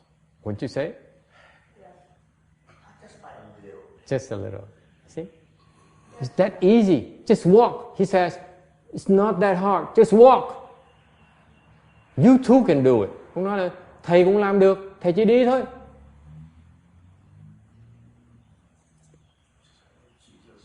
So what did the old monk do?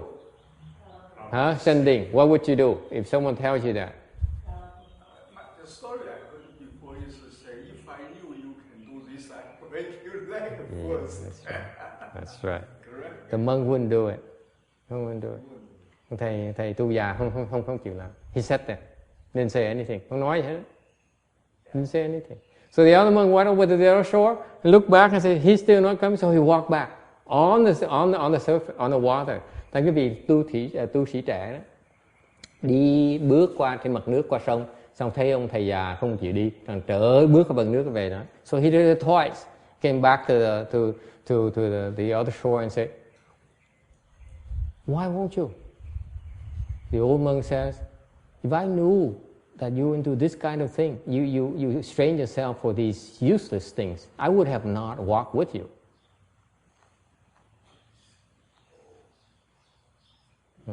Ông thầy già ông nói là nếu như mà tôi biết là ông đã làm những cái chuyện vô hữu dụng này rồi, tôi đã không đi chung với ông đâu. That's how pure he is. That's how pure, that total purity. Tâm ông nó thanh tịnh đến cái độ như vậy. It's very useful skill, right? He's not impressed.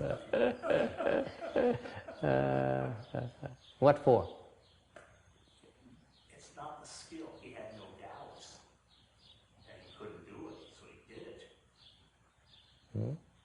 See? So that's what it is. It's a very famous Chan story. Đây là cái chuyện thiền mà nổi tiếng lắm. Okay. There's no need for it.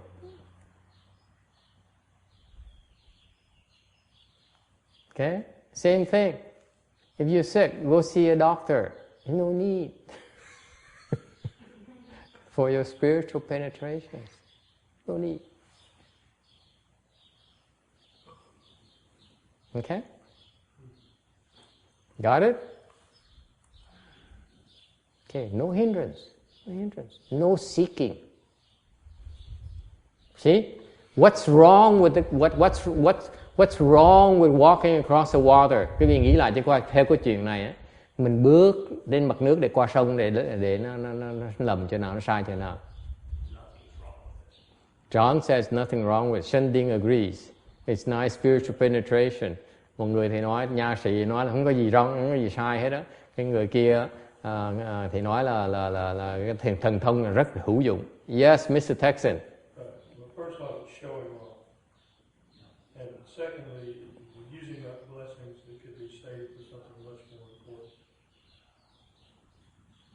Ok, nói là biểu diễn, cái gì là phí cái phước mà có thể dùng để lần sau này. Anyone else? What's wrong with that? Yes. Maybe he shouldn't show this skill to other people. He can keep it to himself. Ông này nếu thần thông đừng có loài. Yes. Anyone else? What's wrong with that?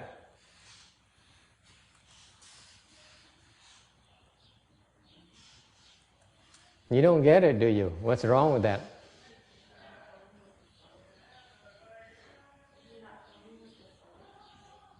Close. It's Chinese. It's a Chinese mindset.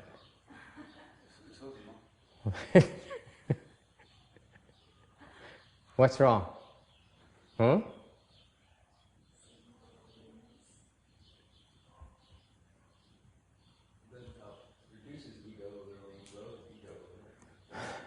You don't get it, do you?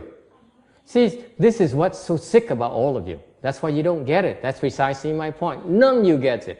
Không ai thấy được cái tại sao nó sai lầm chỗ nào. Cái ông thầy trẻ sai lầm chỗ nào. Tại sao? Tại cái vì hoàn toàn mê muội hết.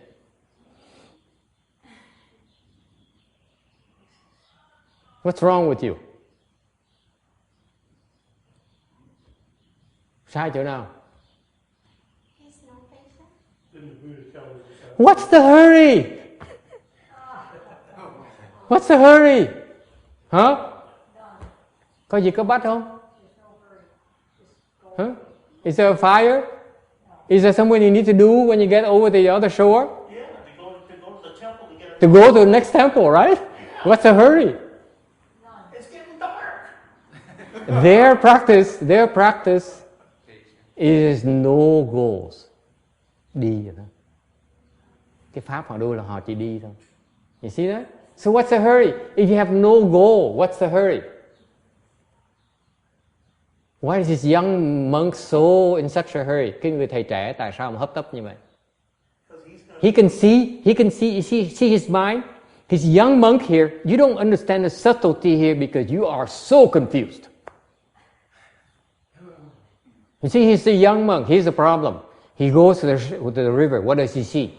Water, right? Water is obstructing him, right? So he solves it, right?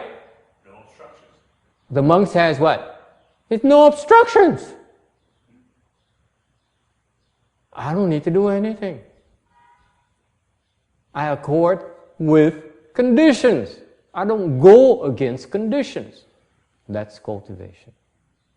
Cái người thầy trẻ này tới đó, thì thấy là cái dòng nước nó cản trở con đường của mình, con đường đi của mình. Ngài vẫn còn thấy cái sự cản trở. Còn cái người thầy già này là không thấy cản trở gì, thì nó là mình chỉ tùy duyên mà tu thôi. Thì người nào có trí huệ hơn? Who has more wisdom? Of course, John says, me. You see that? See? You are in such a hurry to get to 2:30 and go shopping. You know, that's my point. Okay, and go home because, you know, that's enough. And there's air conditioning. I'm not in a hurry. And an easy chair. Okay? And no one to criticize you. Okay, no one to point out your flaws to you. You don't feel as naked. I just enjoy the skill, appreciate the skill. Yeah. Isn't it cool to have such skill? The skill is You think the old man has it or not? Cái vị nghĩ, ông này ông nói, ông này ông thích ông kháng phục cái người thầy trẻ có cái thần thông như vậy. Thì thầy hỏi cái ông thầy già có thần thông hay không? You think the old man has it or not? yes. He has far better. He's far better skill than that young man, let me tell you. Probably better, a lot better. But he doesn't want to show off. It's not what it's for. Not to serve yourself. Những cái thần thông phải để mà tự phục vụ cho mình. That's why his spiritual power is much greater than the young man, young monks. Every time you use it, you get stuck. You understand? They don't exhibit spiritual penetrations because every time you exhibit it, you get stuck. Ông thầy già này chắc chắn thần thông cao hơn thầy trẻ. Cái người có thần thông người ta không có dùng để mà tự phục vụ cho người ta. Và chuyện thứ nhì nữa là khi mà cái vị dùng thần thông đó, cái thần thông nó sẽ làm cái gì bị kẹt. Thành không nên dùng. The Chan monks, the Chan teachers, they say don't use spiritual penetration because you get stuck. One should be careful. Okay? All right. 542. Tấm 542. Limitless asamkhyeya kalpas. The Sutra text says, kinh nói là vô lượng a tăng kỳ kiếp. There is a mathematical number behind it. That this is listed out in the Flower Adornment Sutra. Trong kinh Hoa Nghiêm đó có giảng nghĩa ra cái chữ này rất rõ ràng. This is very precise. You know, the Buddhist text, the Sutra text they use these words because they have specific meanings. Đức Phật mà giảng những cái chữ trong kinh đó, nó có những cái ý nghĩa rất là rõ ràng. Okay? It says in the Avatamsaka Sutra, it says Asamkhya Kalpas square equals one Asamkhyeya turn. Một cái A tăng kỳ kiếp nhân nhau nó thành ra một cái A tăng kỳ chuyển. Okay? And then you square the Asamkhyeya turns and you get limitless Asamkhyeya. Thành cái gì lấy cái A tăng kỳ chuyển mà nhân với nhau thì nó thành vô lượng A tăng kỳ chuyển. A tăng kỳ. Okay? Any questions? Okay, I thought since some of you are mathematicians, you may want to know this. This is actually there is a text in the Avatamsaka Sutra where it actually lists out all these terms. Okay, and it's endless. Even no computers can calculate this. No known computer can calculate this even. Không có cái máy điện toán nào có thể tính được cái này. Okay.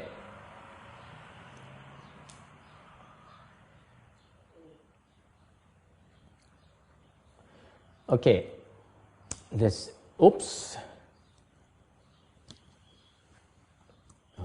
is very finicky. Okay. It's a PowerPoint bug. It blanks out. Okay, in the Sutra says, prior to burning lamp Buddha, when the Buddha, Shakyamuni Buddha, met the burning lamp Buddha, he was an accomplished cultivator already. Ngài Đức Phật Thích Ca nói rằng, khi mà Ngài gặp được Ngài Nhiên Đăng Phật đó, thì lúc đó Ngài đã một vị Bồ Tát rồi. He was already Bodhisattva. 8th ground Bodhisattva as a matter of fact. Do Ngài là bị Bát Địa Bồ Tát này. Okay? And before that, he encountered 84,000 of millions, billions, and ayutas of Buddhas and made offerings to them and served them all without fail. Thì Ngài nói, trước khi mà gặp Ngài Di Đăng Phật, Đức Phật Thích Ca Mâu Ni đã từng gặp đã vô lượng vô biên Đức Phật và đã phục vụ cho Đức Phật rồi. You see that? He met with the Buddhas and served them all. Thành ra Ngài đã gặp biết bao nhiêu vị Phật rồi. Mỗi lần gặp vị Phật như vậy, ở lại mà phục vụ cho Phật. Do you get the message? Khi vị thấy cái ý nghĩa của cái kinh vậy. You meet with the Buddha, you stay there, you serve the Buddha. This is what Shakyamuni Buddha did to become a Bodhisattva.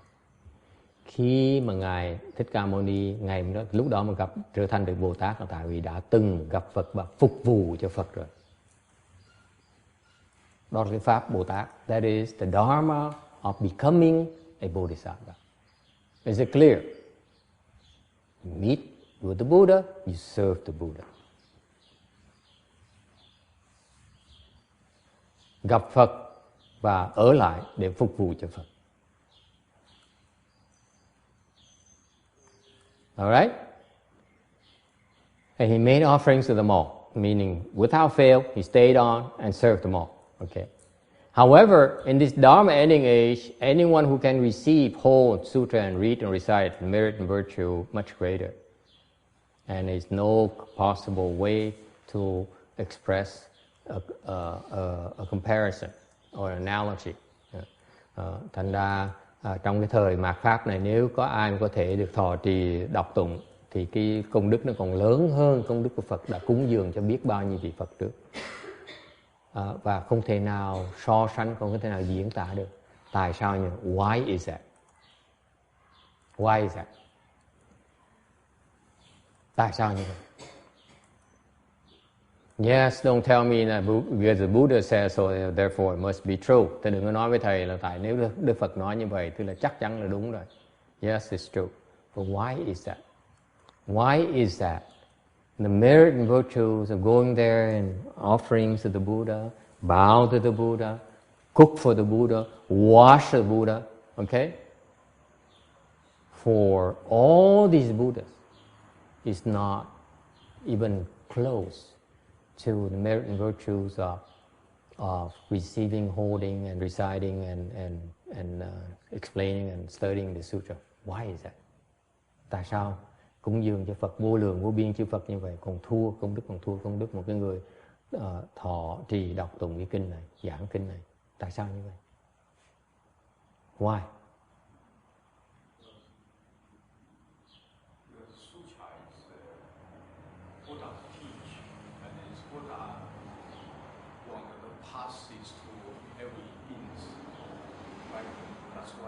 Let me ask you this.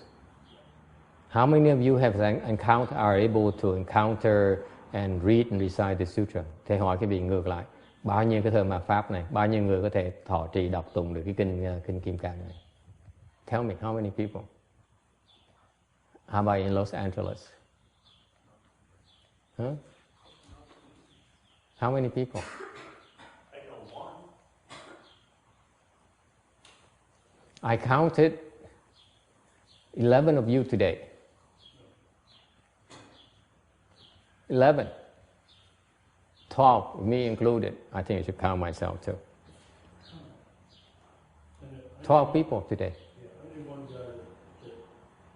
And your merit and virtues are greater than offerings to the Buddhas, countless Buddhas.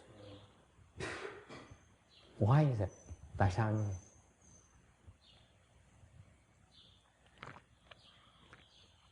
Tại sao vậy? Tại sao công đức mình lớn như vậy?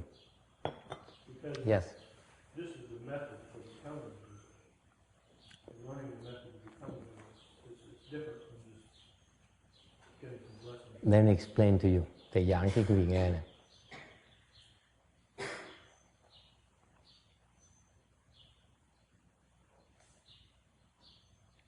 You need to make offerings to a lot of Buddhas. Quý vị phải cúng dường rất nhiều Phật. In order to have a lot of merit and virtues to meet with this sutra. Quý vị phải cúng dường cho vô lượng vô biên Phật. Phật đó nha. I'm talking about offerings to the Buddhas. Before you have a chance to meet with this sutra. Quý vị mới có đủ phước để mà gặp được cái kinh này.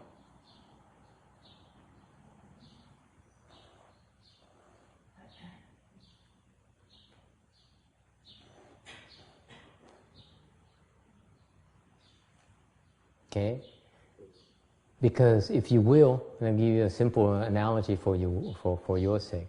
Okay? You offer food, you offer drinks, you offer houses, you offer money to the Buddha. What does it do for you? Thì cho quý vị hiểu. Vì quý vị tới cúng dường tiền, cúng dường hoa, cúng dường hương, cúng dường nhà cửa cho Phật, thì cái phước báo là gì? What is your retribution? Great blessings. You'll be rich.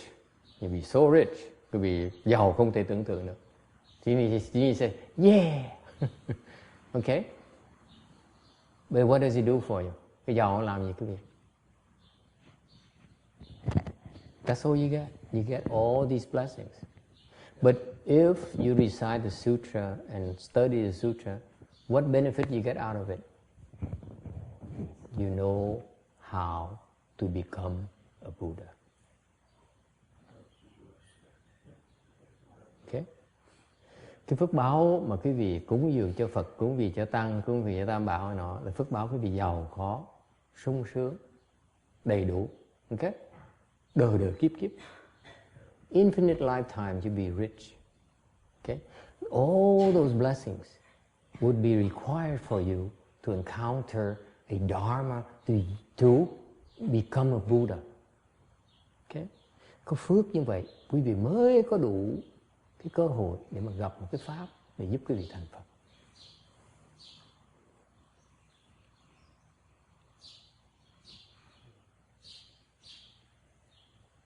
Yes. There's another factor, which is that material blessings could actually be the impediment towards becoming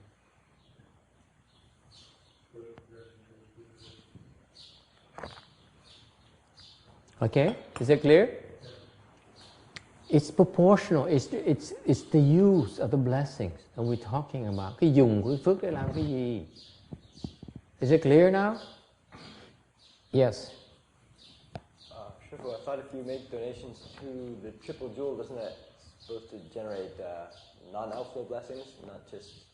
Yeah, but so what?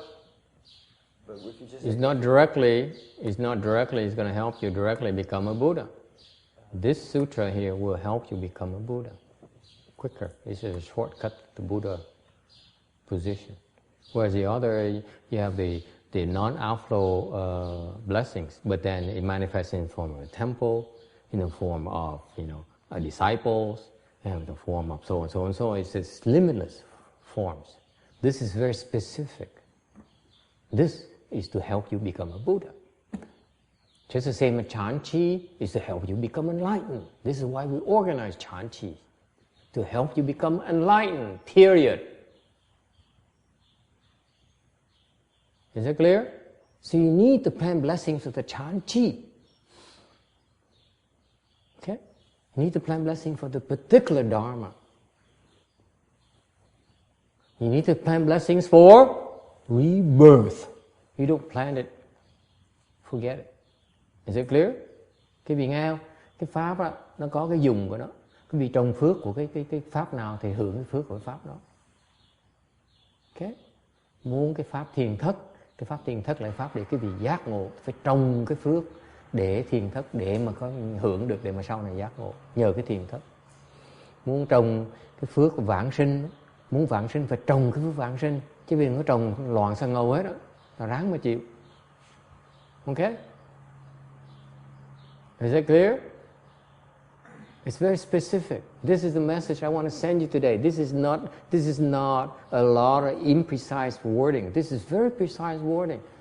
What kind of blessings are you planting?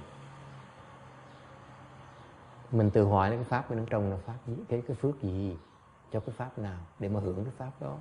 Because there are 84,000 Dharma doors.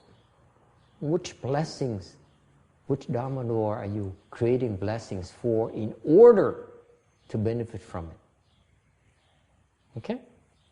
Nó có 8 vạn 4.000 cái pháp môn khác nhau.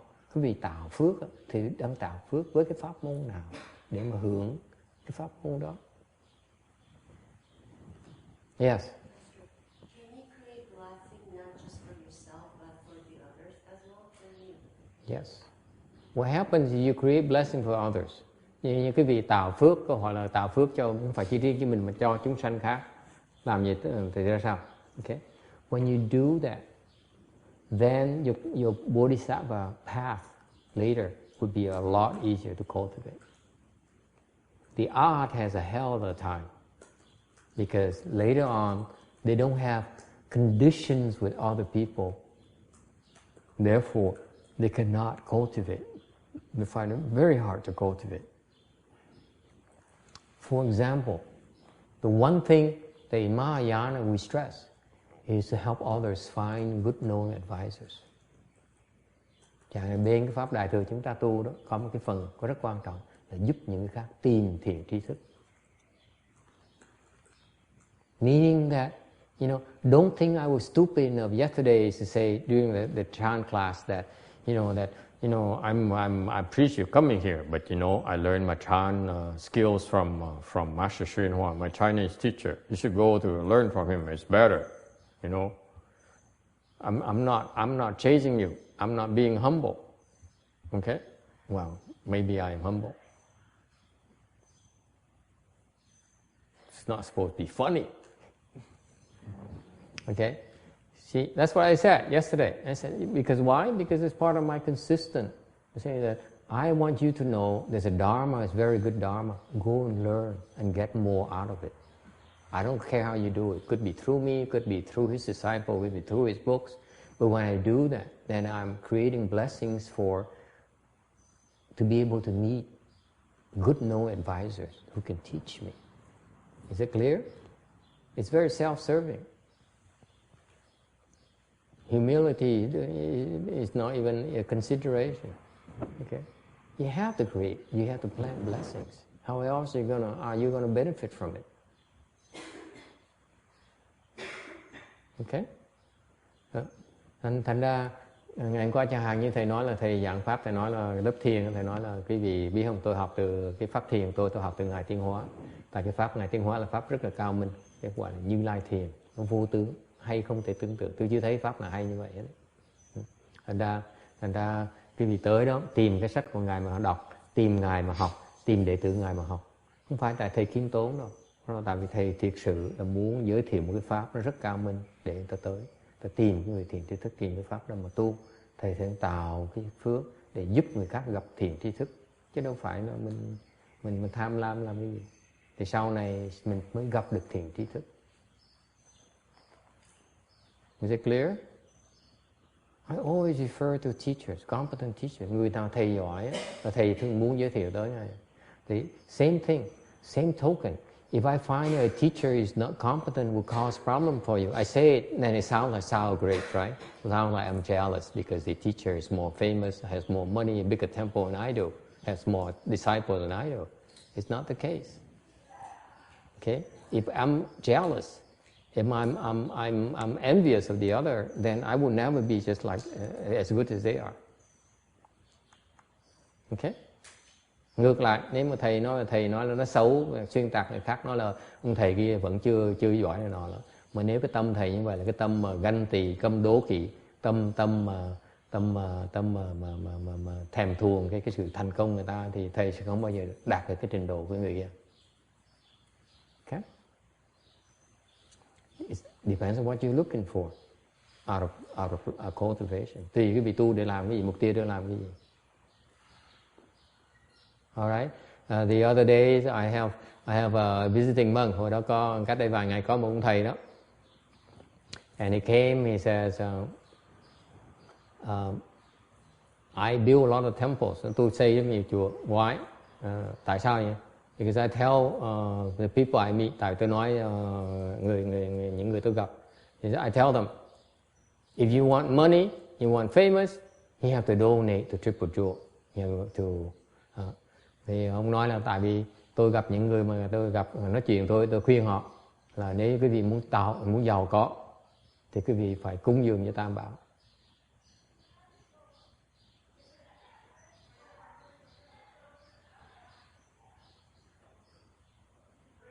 That's it. That's the end of the story.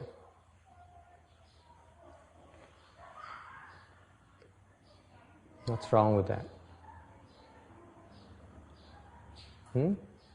Sai chỗ nào? What's wrong with that? What's wrong with that? You ever do that, it will hit you on the head so hard that you're going to lose at least 5 inches. What's wrong with this? You are teaching greed. That's not Buddhism. That's not why you should recite sutras and recite the Buddha's name. In order to get rich, go somewhere else. Is it clear? Dạy người ta tụng kinh niệm Phật để làm cái gì? Để làm giàu hả? Cái Phật giáo nó tham lam cái đồ như vậy hả? Offer to me so that you get rich. What kind of Buddhism is that? What kind of Buddhism are you teaching? Are you spreading? The capitalism door. It's capitalist Buddhism. It's horrible. You encourage them to be greedy. It's okay to be greedy. Just give me more money so that you get richer. You give me a lot of money, I tell you right now. You give me a lot of money and you want to become richer, you will not become richer. Not this lifetime. I'll tell you that right now. I take it, but you will not become richer. That's how cruel I am.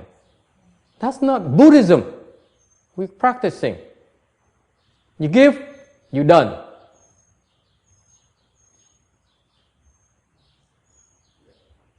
You agree? You listen to the Dharma, you have to listen. I hope when you hear that, somewhere inside you say, something is wrong, something is wrong. I don't know what it is. Okay? That's what I want you to have.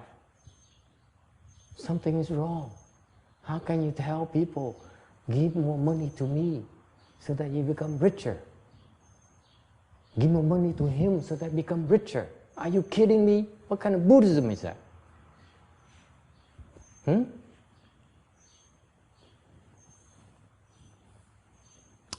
All right. Any other questions? Ai thắc mắc gì không? 544. Yes. I have a question for last slide. Yes. For doing Dharma ending age, is it considered as bad or good, or is it neither of them? Then what happens to after Dharma ending age, or it just doesn't matter? It's going to be a lot worse. Is it worse? Yeah. After Dharma ending age, would you like to know what happens after Dharma ending age? Yes, of course. Huh? Yes. Yes. No? Yes, no? Make up your mind. I'm not gonna say anything unless you have an agreement. What's the question then? John, put your finger in your What's the question? The question is what happens after Dharma ending age? She's very concerned. She says, this is Dharma ending age. What happens after Dharma ending age? Ginny wants to know. If Dharma ending age is considered neither good or bad? Or It's bad. It's bad. It's pretty bad. It's bad? Yes. Oh, the end of move fast, 是吧? Move fast, 是吧? Huh? Move fast. 末法时期. That's right. He asked in Chinese so he understands. So what happens after Dharma ending age? What does it mean, Dharma ending age? Do you know? Disaster. World disaster. Dharma ending age meaning is a period where the Dharma disappears. For example, I saw Buddhism degenerating in so many countries. That's a disappearing gradually. People don't know how to cultivate anymore. I've met so many people who are so hungry to know, Master, is it okay to do this? Is it okay to do that? Can I believe in Shakyamuni Buddha. Can I recite the Pure Land Sutra? Okay? They ask so many questions they want answers to. It's called Dharma ending age because no one knows anymore. Okay? Cái mặt pháp là cái thời kỳ mà cái pháp nó đang biến, nó đang mất tích từ từ. Thầy gặp đi khắp mọi nơi, thầy gặp là không ai biết nữa, không ai biết là những cái pháp gì nên làm cái gì về trong cái Phật pháp. The knowledge about how to practice Buddhism is disappearing. Cái sự hiểu biết về cách tu hành của Phật giáo, Phật pháp nó đang biến mất. It's disappearing right now. It's called Dharma ending age. That's why it's called, because the Dharma is disappearing. Okay? So when the Dharma totally disappears, what happens? Một khi cái pháp nó biến mất, meaning at that time, there's no more written form of Dharma anywhere. Không còn sách vở, không còn kinh điển nữa. Okay? Not only that, no one knows or understands the Dharma anymore. Không ai biết kinh là cái gì nữa. None. All right? That's what happened. This is our era. It's going to go in that direction. Okay? And then there will be a disaster where there are three disasters, right? First of all, there's a fire disaster. Lúc đó có một cái hỏa tai. It burns everything up to the first dhyana heaven. Đốt hết tất cả cho tới cái sơ thiền. Okay? And then there is followed later on by a water disaster, flood disaster. It will drown everyone up to second dhyana heaven. Làm chết chìm hết, chết đuối hết tất cả mọi người cho tới cái nhị thiền. And then there's a wind disaster that destroys everything up to the third dhyana. Rồi tới cái tai thứ ba là cái phong tai, là nó thổi.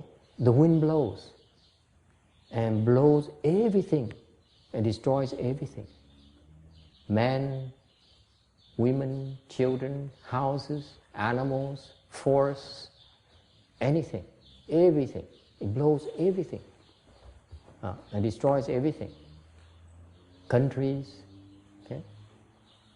And destroy up to the third dhyana heaven, cho tới cái tam thiền, gọi tam thiền. Okay? And then what happens after that?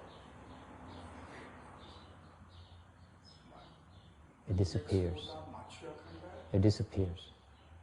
At that time, during the Dharma ending age, towards the end, people were so angry. Hồi đó, lúc mà sắp tận thế tới nơi rồi, trước cái thời phong tai, trong thời phong tai đó, con người rất là dễ mà giận. Okay? They get angry. They see you and naturally get angry at you, and naturally in the hand appears a knife. And they go, and the other guy does the same thing to you. People are so upset. If you think Kim Dean, that road rage is a serious problem nowadays, it's nothing compared to when that happens. The moment they see you, they want to kill you. All these killing karmas, all the genie, all the beef, all the chicken you've been eating, finally are catching up with you. Serious. All the killing karmas come back. It's payback time. They kill you. The moment they see you, they kill you. Okay? Yes? Then will the next Buddha Matsya coming back? Wait. I'm not done yet. I'm describing you because I'm describing the young lady here so that she knows what she can look forward to. And her children can look forward to. Next generation look forward to. And then all these disasters, and then this Saha world is destroyed by the demons. The reason that it is called Dharma ending age is because as soon as the Dharma disappears, the demons will be out of control. Right now, we are still helping the world. We, Buddhists, okay, don't get offended. Buddhists, okay, are helping the world because we have something called the Shrangama mantra. Mình có cái bên Phật giáo, mình có cái là cái chú Lăng Nghiêm. Cái đó là nó trì tất cả tà ma ngoại đạo. It conquers all externalists and the demons, heavenly demons. They misbehave when we recite the Shrangama mantra. They're afraid of it. So anyone who can recite it, who memorize it, this is why the monks, when you become fully ordained, one of the requirements for full ordination for typical monks is that you memorize the Shrangama mantra. You don't memorize it, you cannot become fully ordained. You cannot become fully ordained in our world unless you memorize Shrangma mantra. One more thing to do. Oh, by the way, it's a requirement. You don't memorize it, sorry. Okay? Because if there's still one person who memorizes the Shrangma mantra, the demons do not dare misbehave. Yes. Even if that person doesn't really know how to use it or doesn't have much. Just memorize it and recite it. This is what the Buddhists are doing for the world, and people don't take it serious. They don't realize that we're helping prolong the world. Without the Shrangma mantra, the demons will destroy it. That's why they need to make sure that the Dharma disappears first before they can destroy it. You understand now why they have to come after us. When there is proper Dharma, the demon has to come and say, no, that's not proper Dharma, that's demonic Dharma. You understand now? If you have the proper Dharma, they have to definitely come and tell you, you are the demon. Quý vị mà có chánh pháp hoặc là ma nó tới nó nói quý vị là tà pháp. Để gì? Để nó giết quý vị. Không có ai tin lời quý vị. You see that? That's how you recognize the proper Dharma. It's lots of demons that say, very bad Dharma, you know.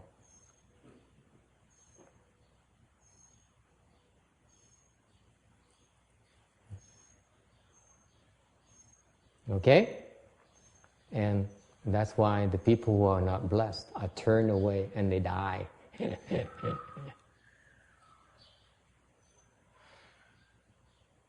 You think it's easy to encounter the proper Dharma? Very difficult. It takes a lot of blessings.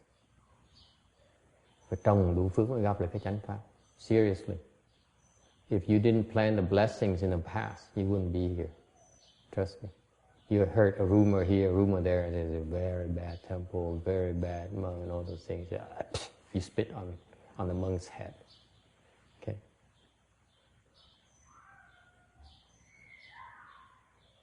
That's how tough it is. The proper Dharma is struggling, always has struggled against the demon's destructive behavior.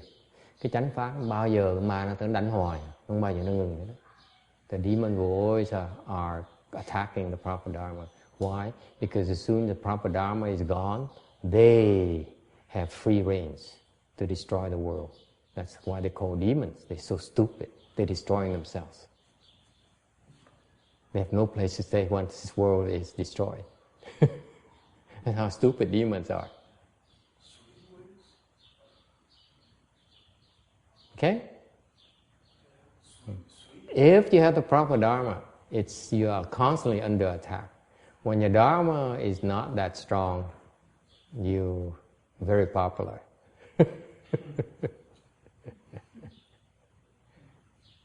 Okay? That's the nature of Dharma ending age, Ginny.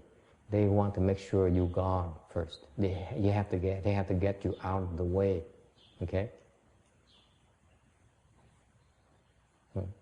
All right? Yes. When you say everything up to the third jhana is destroyed in those disasters, say a person, a human in this realm who's at like a higher jhana, would they still survive, or just the beings at those physical realms, like this entire physical realm is destroyed regardless of what level? Those who are down here will die. Everybody at all levels. We have no place being here. Physical area, physical residence will be destroyed. Okay? That's why, never mind, let's go to the Pure Land. Let Shending become enlightened. We go to the Pure Land first. Let Shending have his spiritual penetration. We go to the Pure Land. Right? We're free from all these hassle. right? You see now, you see the danger we are constantly exposed to? Go to the Pure Land, you have no such disasters. So this is why the Tibetans, why would they want to come back and have a better body here for? Become a higher Lama, what for? Eventually you get destroyed. Go to the Pure Land right away. Don't waste my time, I don't beat around the bush. Either you become enlightened, or go to the Pure Land. If you become enlightened right now, no problem, you'll be safe. You don't become enlightened this lifetime, go to the Pure Land. It's that simple, that's my Dharma. It's too much talk. Nothing else is important. Không có gì nó quan trọng, cái pháp mình nó giản dị lắm. Nếu quý vị có khả năng giác ngộ đi, tu để mà giác ngộ kiếp này đi. Nếu không đủ khả năng thì lo mà tính chuyển vãng sanh thôi. Nó rất giản dị, nhưng mà đừng nói gì dông dài hết. Is it clear, Jenny? If you feel you don't make it, you won't make it, go for the Pure Land.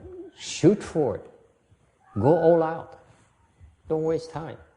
This is the lifetime we have here is very short, very temporary. There's no need to hang on to it. Need to be attached to it. Cái cuộc đời mình có ở đây đó, nó tạm bợ, nó ngắn ngủi dễ sợ. Không cần tham cái gì hết. Okay? This is why I'm teaching you. Bởi vì thầy dạy cái việc chuyện nó giản dị chừng đó thôi. Okay? You take care of yourself. Don't worry about others. Tự lo mình con. Người ta không lo kệ người ta. Ráng mà chịu.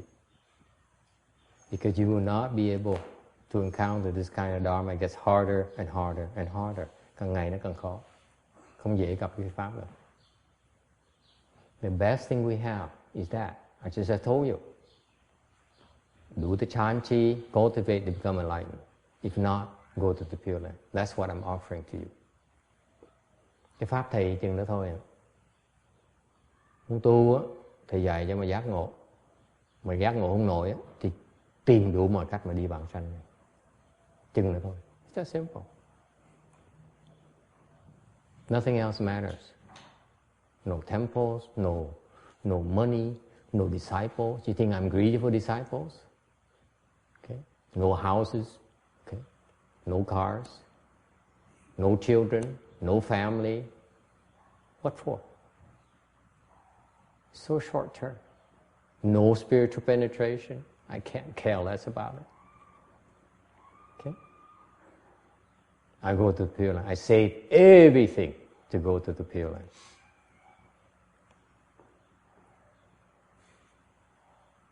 Okay?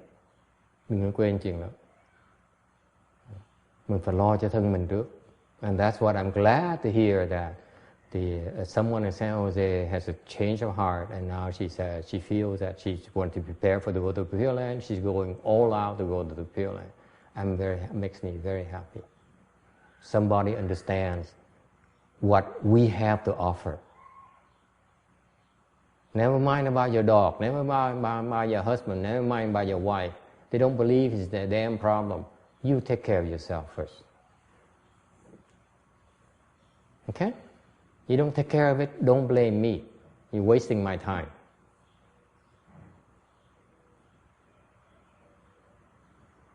Go to the Pure Land, period.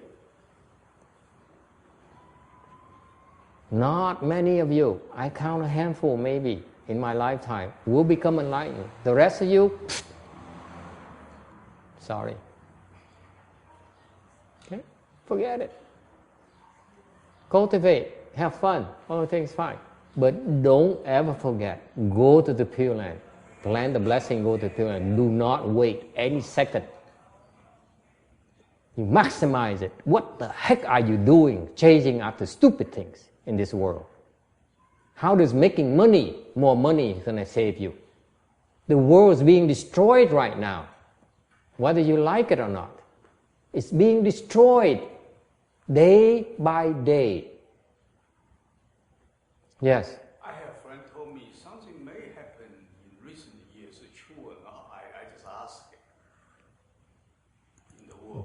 Talk to your friend. I don't know what your friend is talking about. Something bigger happened, like 2016, 17. Like they said before, like they say 2012, and nothing happened to me. Remember, he professes no spiritual penetration. Oh, okay. He can't answer. Okay. I don't know. I can't walk on water. Okay, is it clear? It's leading to destroy. Don't waste time. I'm warning you. I only have 21 years left to help you with rebirth and with enlightenment. You missed the boat, it's not my problem. Don't come to me afterwards. Don't waste a day of my time. Okay? 21 years left. Yeah, that's all I want to have in my career. I plan to retire. I'm not doing this for fun. This is a career. Okay? There's an end to it. You cannot take me for granted. I'm telling you, after 21 years, you come to me and say, Master, save me, save my mother, save my father. Say, tough luck.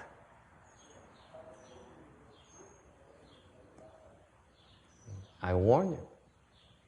It's because you don't take me seriously. It's not my problem. I may not have that chance. Because maybe If I still do, the life maybe. ended before that. Do you remember today's theme is which blessings are you planting? Okay? Nhớ ngày hôm nay mới nói là cái phước quý vị đang trồng là phước gì?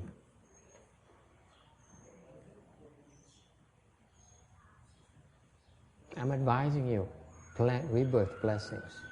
Lo mà trồng. I'm not saying you should drop everything, the life should be balanced. Thầy cũng nói là cái việc phải bỏ tất cả, hy sinh tất cả mọi việc, có cái sự thăng bằng ở trong. Okay? But I want you to keep in mind, in the back of your mind, what is Mahayana doing for you? Trong tâm mình phải biết cái đại thừa nó làm gì cho mình. Okay? And make sure that you take care of yourself to get what you want out of Mahayana. And thấy cái pháp á, phải nhìn thử là mình muốn dùng cái phần nào của pháp này. Mình tự lo cho mình trước. Người ta nói gì kệ người ta. Whatever others are saying doesn't matter. It's your skin you're trying to save first. First things first. Okay? Does it make sense? All right. Yeah, it's fine to worry about your friend and your spouse and your dear spouse and everything, but it's nice. But what about you? Okay? One Buddha at a time. Never mind about your nephew and your son. Yeah. His problem. The best way to help them is to take care of yourself first, so that you're not a burden to them.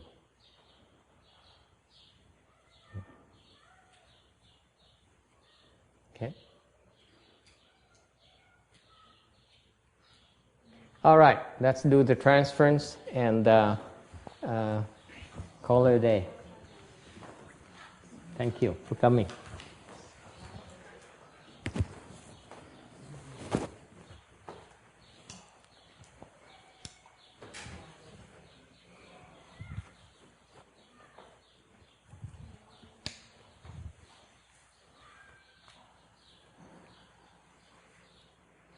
Oh, it's right here.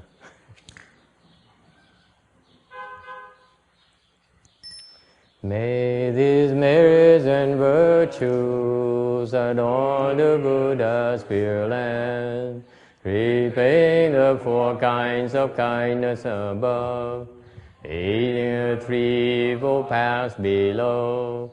May those who see and hear all bring forth the Bodhi mind,